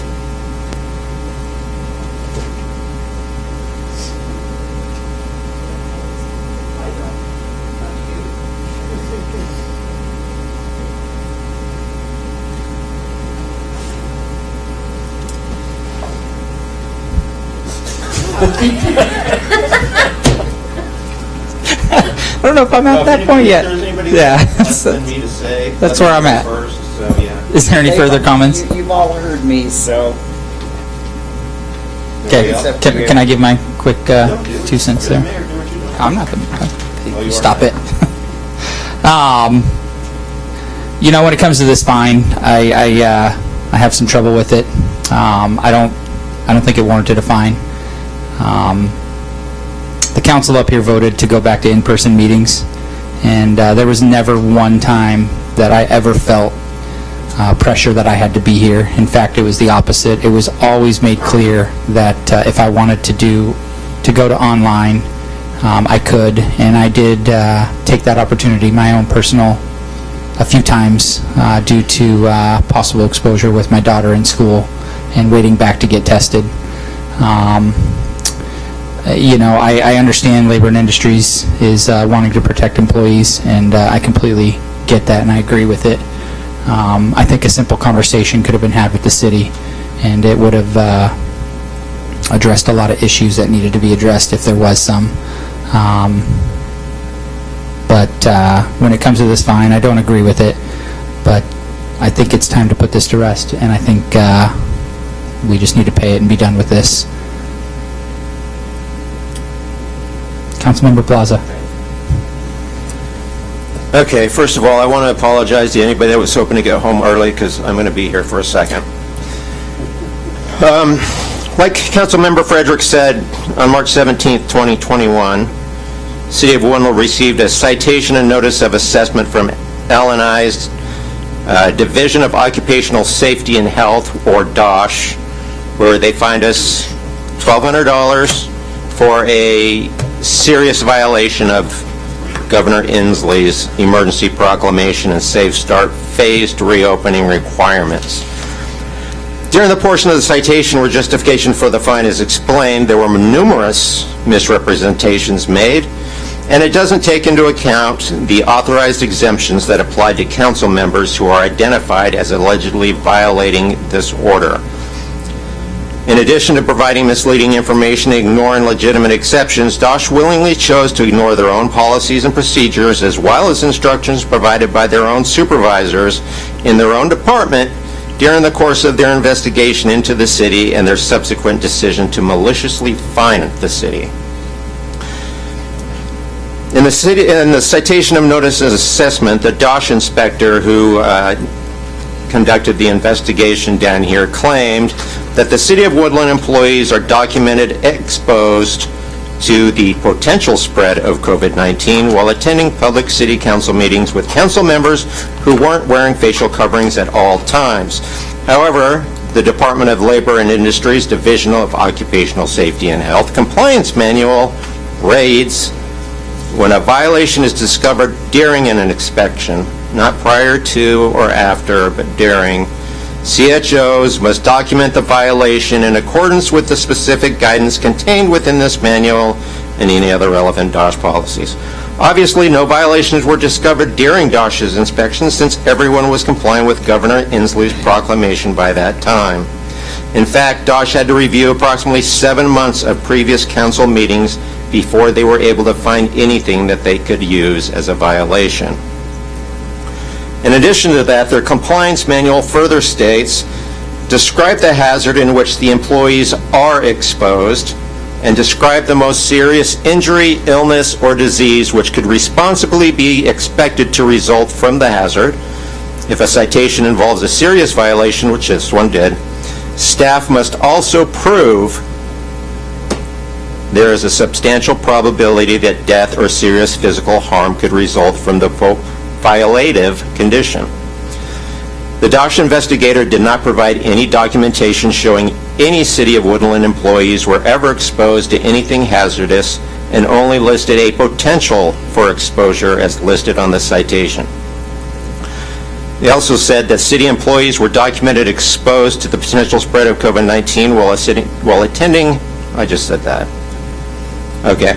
The potential exposure does not meet L&I's own definition for a serious violation, which is what the City of Woodland was cited for, nor did the DOSH inspector provide proof how there was a substantial probability that death or serious physical harm could result from the circumstances. Their compliance manual also instructs, under Chapter 5, Section B, that an employer in apparent violation of a WSHA standard or safe place provision will be cited only when the employee exposure can be established, documented, and substantiated. At no point did the DOSH inspector ever give an account of an established and substantiated exposure to any City of Woodland employee while attending a city council meeting. Their compliance manual further says CSHOs must document the proximity of the workers to the point of danger of the operation or hazard, and employee exposure, if established by a CHO, witnesses, observes, or monitors exposure of an employee to a hazardous or suspected hazardous condition during work or work-related activities. At no point did the city ever receive documentation detailing the proximity of any city employee to any point of danger or hazard, nor did the investigator ever witness, personally observe, or monitor an exposure of any kind to any City of Woodland employee. But for clarification, all city employees were well outside the state and CDC's requirements for social distancing. Of the 3 council members who were identified as not wearing a mask during that one meeting that L&I is using as justification for applying fines to the city, one was seated approximately 10 feet away from the nearest city employee, another was approximately 20 feet away, and the third was approximately 25 to 30 feet away. Considering that all city employees were wearing a face mask, substantially outside the governor and CDC's social distancing requirements, it should be clear that there was never any exposure to a legitimate hazard of any kind to any City of Woodland employees. In reference to the 3 city council members who were not wearing masks on that one occasion, at least 2 of them were medically exempt from that requirement, as justified by Governor Inslee's proclamation 20-25.7, where he said, effective June 26, 2020, requiring all individuals in Washington State to wear a face covering that covers their nose and mouth when in any indoor or outdoor public setting, except under certain conditions. And the Secretary of Health clarified what those conditions were in Order 20-03, which stated, persons with them, the following individuals are exempt from the requirements to wear a face covering: persons with a medical condition, mental health condition, development or cognitive condition, or disability that prevents wearing a face covering. This includes, but is not limited to, persons with a medical condition for whom wearing a face covering could obstruct breathing. During the city council meeting that DOSH is using as justification, I was suffering from a respiratory infection, and Councilmember Graham, I believe, also had a medical condition that allowed her not to be required to wear a mask. And the final council member's seat was more than 25 feet away from the nearest city employee, well outside of CDC and state guidelines. I know I did, and I believe Councilmember Graham informed the DOSH inspector of our medical conditions during the interview that we had with them. But not once was CDC, state, or L&I's own guidelines regarding medical exemptions ever taken into consideration. The inspector also claimed that COVID-19 remains a significant health risk that has continued to worsen in Washington State, and continued operations in contravention of the orders of the governor unnecessarily endanger employees and creates a substantial probability that death or serious harm could result. This is extremely misleading and incorrect. As noted earlier, the city did adhere to the governor's directives as well as guidance provided by the CDC. There were signs informing people of the importance of mask wearing and social distancing clearly posted outside of the city council chambers.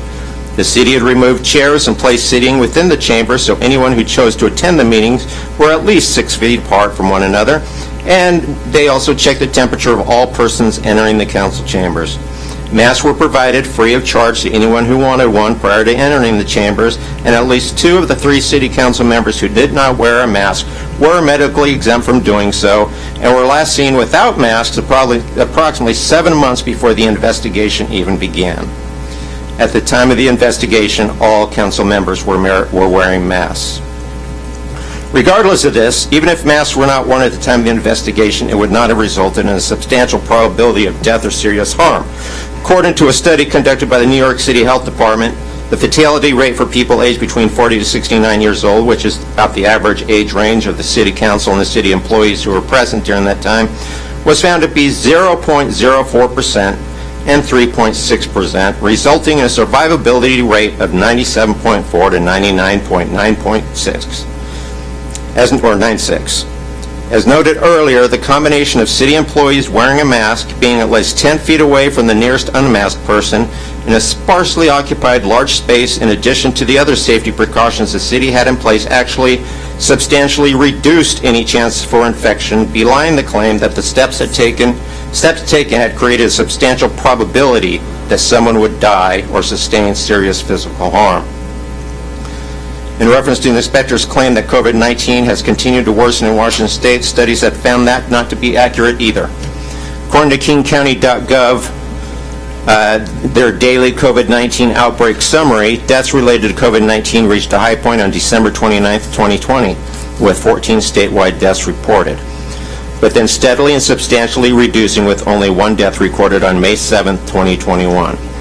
At the time the city was fined and told that COVID-19 health risk continued to worsen in Washington State on March 17th, 2021, the number of deaths related to COVID-19 were down to a 7-day average of just 2, with the total number of deaths on March 11th, 2021 being 4, a reduction of 10 deaths from the December 2020 report.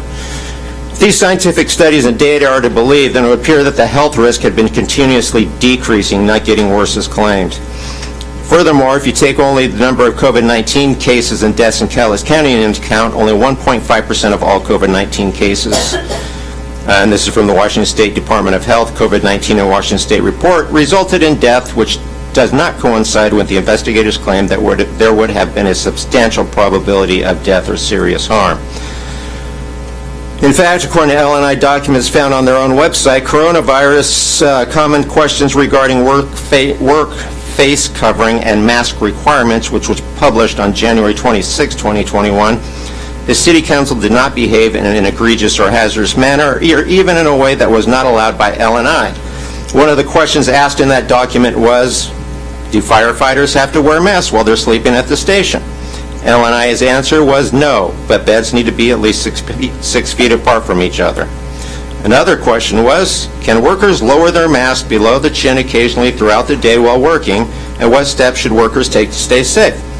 L&I's answer was yes, while working alone and during cool-down breaks, as long as appropriate distance from other people is maintained.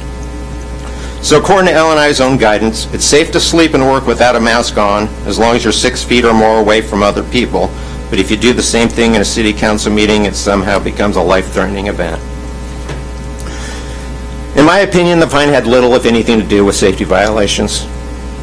If you take into account the amount of questions that were directed at the interviewees during the L&I investigation regarding a city council resolution allowing private businesses to make their own decision on whether or not to continue operations and remain open in a safe manner, and that has zero bearing on the subject of the investigation, as well as the apparently false and misleading statements made by the investigator, it would appear that the fine was placed on the city more as a punishment for unrelated actions than anything to do with any supposed violations.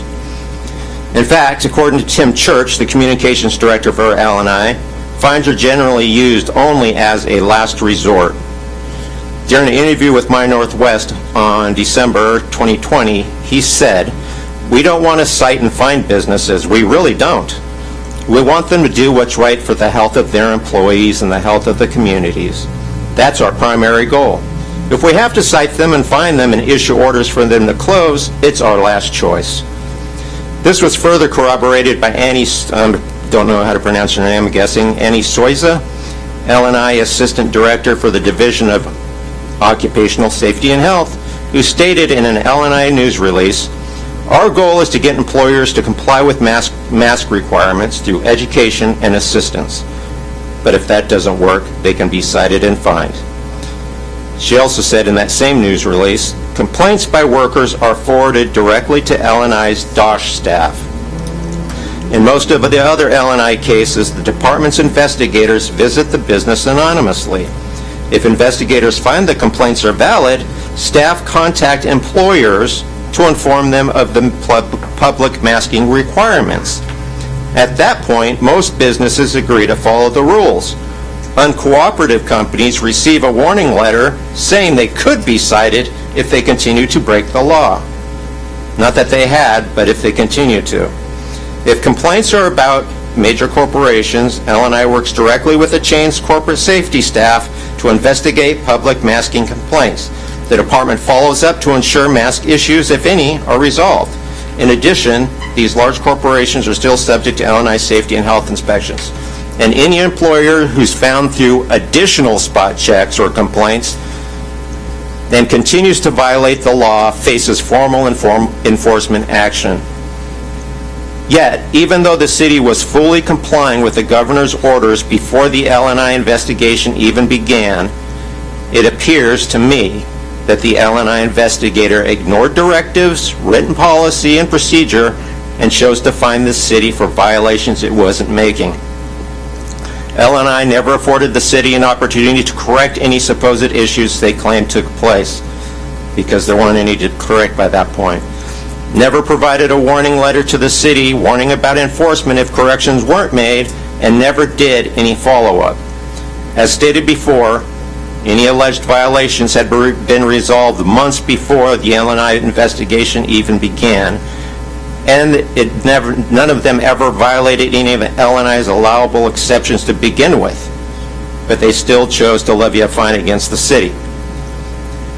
Considering the number of L&I policies and procedures that appear to have been violated during the investigation, the misrepresentation of facts and disregard for instructions and guidance by L&I supervisors, it seems clear, in my opinion, that the reason for the fine was actually in retaliation to the City Council voting in favor of a resolution that would have allowed business owners to choose on their own whether they remain closed or open for business.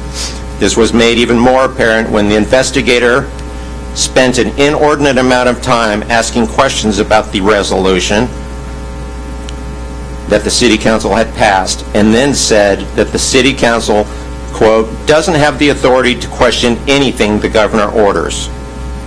Apparently, according to this particular investigator, our only option when given an order by Emperor Palpatine is just to prostrate ourselves on the ground before him and blindly follow each and every order given, and never question the legitimacy or practicality of it. Seems to me that the only thing that matters to them is using their power to punish anyone who does not immediately kneel before state government control. Any entity or person who does not will obviously be punished, regardless if that punishment is legitimate or not. If it was up to me, not 1 cent of Woodland taxpayer dollars would go towards paying this fine. However, the state is well aware that small cities like Woodland do not have the finances to fight against a huge taxpayer-funded agency like theirs, so they get to pick and choose the winners and losers, and will continue to do so regardless of how many businesses are destroyed and jobs and livelihoods are lost in the process, or if there's even any truth behind their accusations at all. That being said, Yes, I'm done finally. I've said this in city council before, and I'll say it again now. I don't think it's the taxpayer's responsibility to pay a fine for something I did, whether I think that that fine is justified or not. So like Councilmember Fredericks, I too will be donating. I don't have a check on hand to make a statement with, but I will be, yeah, I will be donating my portion, the same amount as Councilmember Fredericks, to the city's general fund donation at the first opportunity. So, thank you, state government.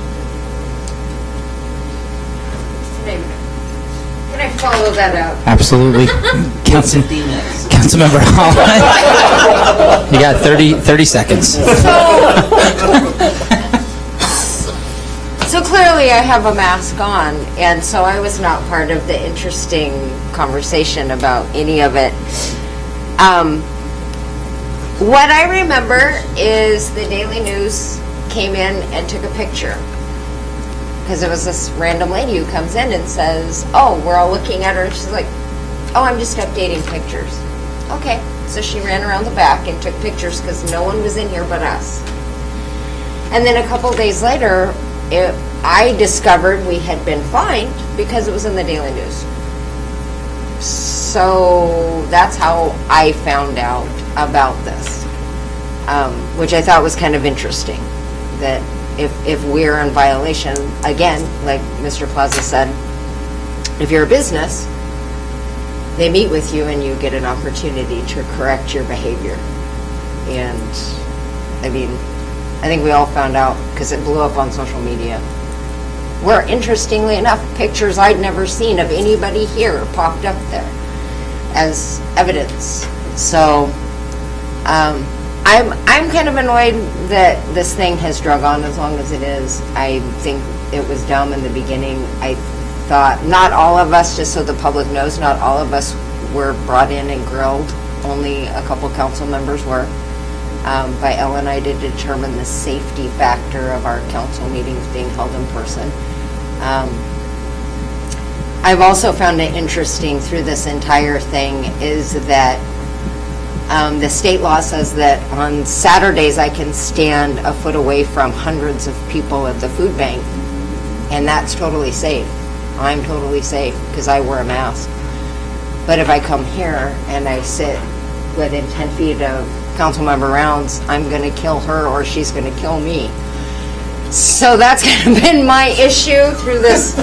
I've been confused. I have done my best to follow all the rules when I'm at work, when I'm at Woodland Action, when I'm in this building. I've watched Mr. Boyce sanitize the entire room before people get here. He does it when everyone leaves. I mean, we have done everything we possibly can to be compliant, but we could not hold meetings online. They were ridiculous. No one could all get in. Not everybody here has the same internet speed. It was ridiculous to try and legislate anything or create any kind of policy or even determine what is the next step in a global pandemic for Woodland, because not everyone could log in to our online meetings. So that's another thing, because I've seen a lot of people complain that how dare we hold in-person meetings, and it's like literally it was just easier. It was so much more expedient to have an in-person meeting and not be near each other than to try and be technologically challenged with multiple stupid platforms that not everybody can access. So I think it's dumb. I've thought this whole thing was dumb. I've been a proponent of just doing it and getting it done with and not drawing attention to ourselves. But clearly the newspaper likes to draw attention to us, and they keep using that same picture of a couple of you over and over for every single thing now. And I think it's kind of dumb because I don't know why. And poor council member Chapman, they zoomed in on his face and used it for a couple articles, and so people really went after him on a personal level because he was the plague bringer and Typhoid Carl going to kill him. And it's awful, because we have all tried really hard to navigate this all as best we can. So the next global pandemic, we'll know how better to behave and do things. But I just kind of wanted to get that out there, because, I don't know, I just didn't want Councilmember Plaza to just get all that thunder and get to mic drop and walk away. So, but there you go. I just think we need to get this done and over with and move on with our lives, because there's so much bigger things to worry about than whether or not Carol and I are killing each other over here by being near each other. So, anywho. Any further comments? I'll make one more comment. Back when I voted to have in-person council meetings, I don't think COVID is false. I don't think it's a hoax. I think there's truly an issue going on. But as an elected person, I felt that our meetings were not going as well as they should. We were not having the dialogue, and we were not representing the people that like we should have been. And that is why I voted to go back to in-person meetings. And I felt like we made efforts to make sure we were trying to do it safe. And never at any point did I feel that I was in jeopardy. And this is just my own personal opinion. I felt like people did care. And anytime there was an issue, I know people took the precaution and stayed home and did a Zoom meeting at that point. And so a part of, with me voting to go and do back to in-person, I will go with Councilmember Fredericks and Councilmember Plaza, and I will be donating to the City of Woodland. I think I would like to put it towards the parks if I have a choice, because, you know, the parks could always use more money. And so I will be making a donation in the same amount towards the park fund. Is there any further comments at this point? Oh, yeah, I was going to. I have already spoken, so you're entitled to Oh, speak well, for me. So I speak. don't have pages of written, it's all coming off the top of my head. I'll just stammer if I don't have it. Well, Councilmember Graham? Well, as being part of the three without the mask situation, it was nice to breathe. Nobody knows what your medical situations are of why I had taken it off, but if I recall that I asked Councilmember Fredericks, excuse me, I gave you a Happens name. all the time. And Mr. Plaza, you know, if it bothered him that I didn't. So, you know, it was, we were being responsible adults. And, you know, to have this situation come around and being part of the interview, I felt like I was treated like a 3-year-old at that time, and I did get up and leave during the interview because they were being redundant. And it made me kind of a bad word off, and I left. So, as it is, and I've offered money before to pay part of my fine, so that too will be happening, so, because it's not right. It's not right that we have to do it and got the fine in the first place, but we'll handle it, and I'll try not to lose any more sleep or be disgusted with it. So. Councilmember Fredericks? My hope is that the Daily News is also watching this. They have done an article already. My hope is that they will do a follow-up article to this, because I think the rest of the story needs to be told, so I hope they do their job here in this case. And then The other thing, I just want the record to reflect that for the first time, I was not one of the three that was violating a rule or breaking some sort of thing. It wasn't me. Normally it is me. So I feel pretty good about that. So The target wasn't on your back. yes, for the first time, it was nice not to be that. Like I wasn't one of them. Yes. Technically, none of us were breaking any rules. That's the problem. No, I know. I know what you're referring to, but I wasn't breaking the rules of the kingdom. It's the rules, No, you weren't. I agree. I don't have a gold star, Mr. Frederick, but here. You can give him a ride in your war machine. Yeah, I do want to tour that vehicle. I want to drive it. Is he deputized now? Definitely. My pass. That's priceless. Okay. Any other further comments, or Mr. Chapman? I've been silent listening to this quietly because, yes, I was the poster child for the whole incident. Which is fine. I got big shoulders. I got an ugly face. People can look at it all day. I don't care. Mr. Plaza, very well written. Agree with you 100% on everything. Yes, it was Mr. Plaza, Mrs. Graham, and myself were the ones that were brought in and ridiculed, and I was too. And Carol too. I'm sorry, it's rounded. Yeah. Because we made a decision to do in-party and defy our Gestapo henchmen hires, and then only way they can get back at us is to fly out something totally because when they came out with the stuff was common sense stuff that they taught us when we were in preschool. Distance yourself, keep your hands to yourself, wash your hands, and if you don't feel good, stay home. We learned that in preschool. And our own government can't get a grasp on it to tell common sense to tell people that's how to be, but we know we got to put the thunder down and everybody mask up. I think the government went a totally wrong way on dealing with this. Hopefully we learn from it, so when round 2 or whatever comes around, we're more aware of it, more educated, and take care of ourselves.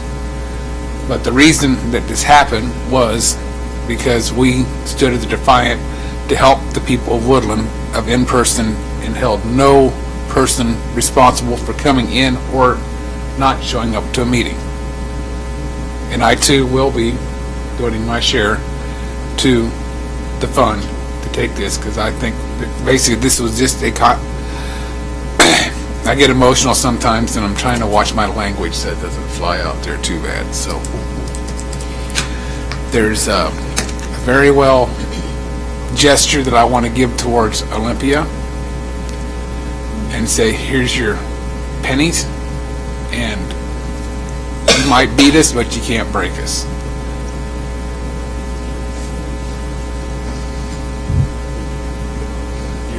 Any further comments? Yes, We I move- want a sticker. We need another sticker. We'll move to the vote. Can you take the roll? Councilmember Graham? Yes. Councilmember Plaza? Aye. Councilmember Smith? Aye. Councilmember Holland? Aye. Councilmember Chapman? Aye. Councilmember Rounds? Aye. Councilmember Frederick? Aye. Motion passes unanimously. Move on to action item H. Ordinance number 1488, amending Woodland Municipal Code 2.88 regarding maintenance of index of records for public disclosure. First reading. Move adoption of ordinance number 1488, first reading. Second. Motion by Councilmember Frederick, seconded by Councilmember Plaza. Councilmember Frederick. I have no discussion. No discussion either. Any further discussion? Seeing none. Take the roll. Councilmember Rounds? Aye. Councilmember Chapman? Aye. Councilmember Holland? Aye. Councilmember Frederick? Aye. Councilmember Smith? Aye. Councilmember Plaza? Aye. Councilmember Graham? Aye. Motion passes unanimously. Moving on to action item I. Ordinance number 1489, adopt budget amendment for second quarter 2021, first and final reading. I make a motion to approve ordinance 1488. 89. Second. Motion to approve ordinance 1489 by Councilmember Rounds, seconded by Councilmember Fredericks. Councilmember Rounds? No comment. And to clarify, this is a first and final reading. There will not be another reading on this item. These are the second quarter 2021 budget amendments. They were reviewed at the Finance Committee this evening, and we have requested that this be moved forward with a due pass recommendation to the full body. Any further comment? Seeing none, we take the roll. Councilmember Plaza? Aye. Councilmember Graham? Aye. Councilmember Smith? Aye. Councilmember Holland? Aye. Councilmember Fredericks? Aye. Councilmember Rounds? Aye. Councilmember Chapman? Aye. Motion passes unanimously, and this will move us to the adjournment part of the meeting. Motion to adjourn, 9:47. Hey, at least we didn't go in overtime. Mr. Randall, you can't leave until you sign stuff, apparently. That's what I was told. So don't run out the door. You were already late, so you're going to be here 15 minutes.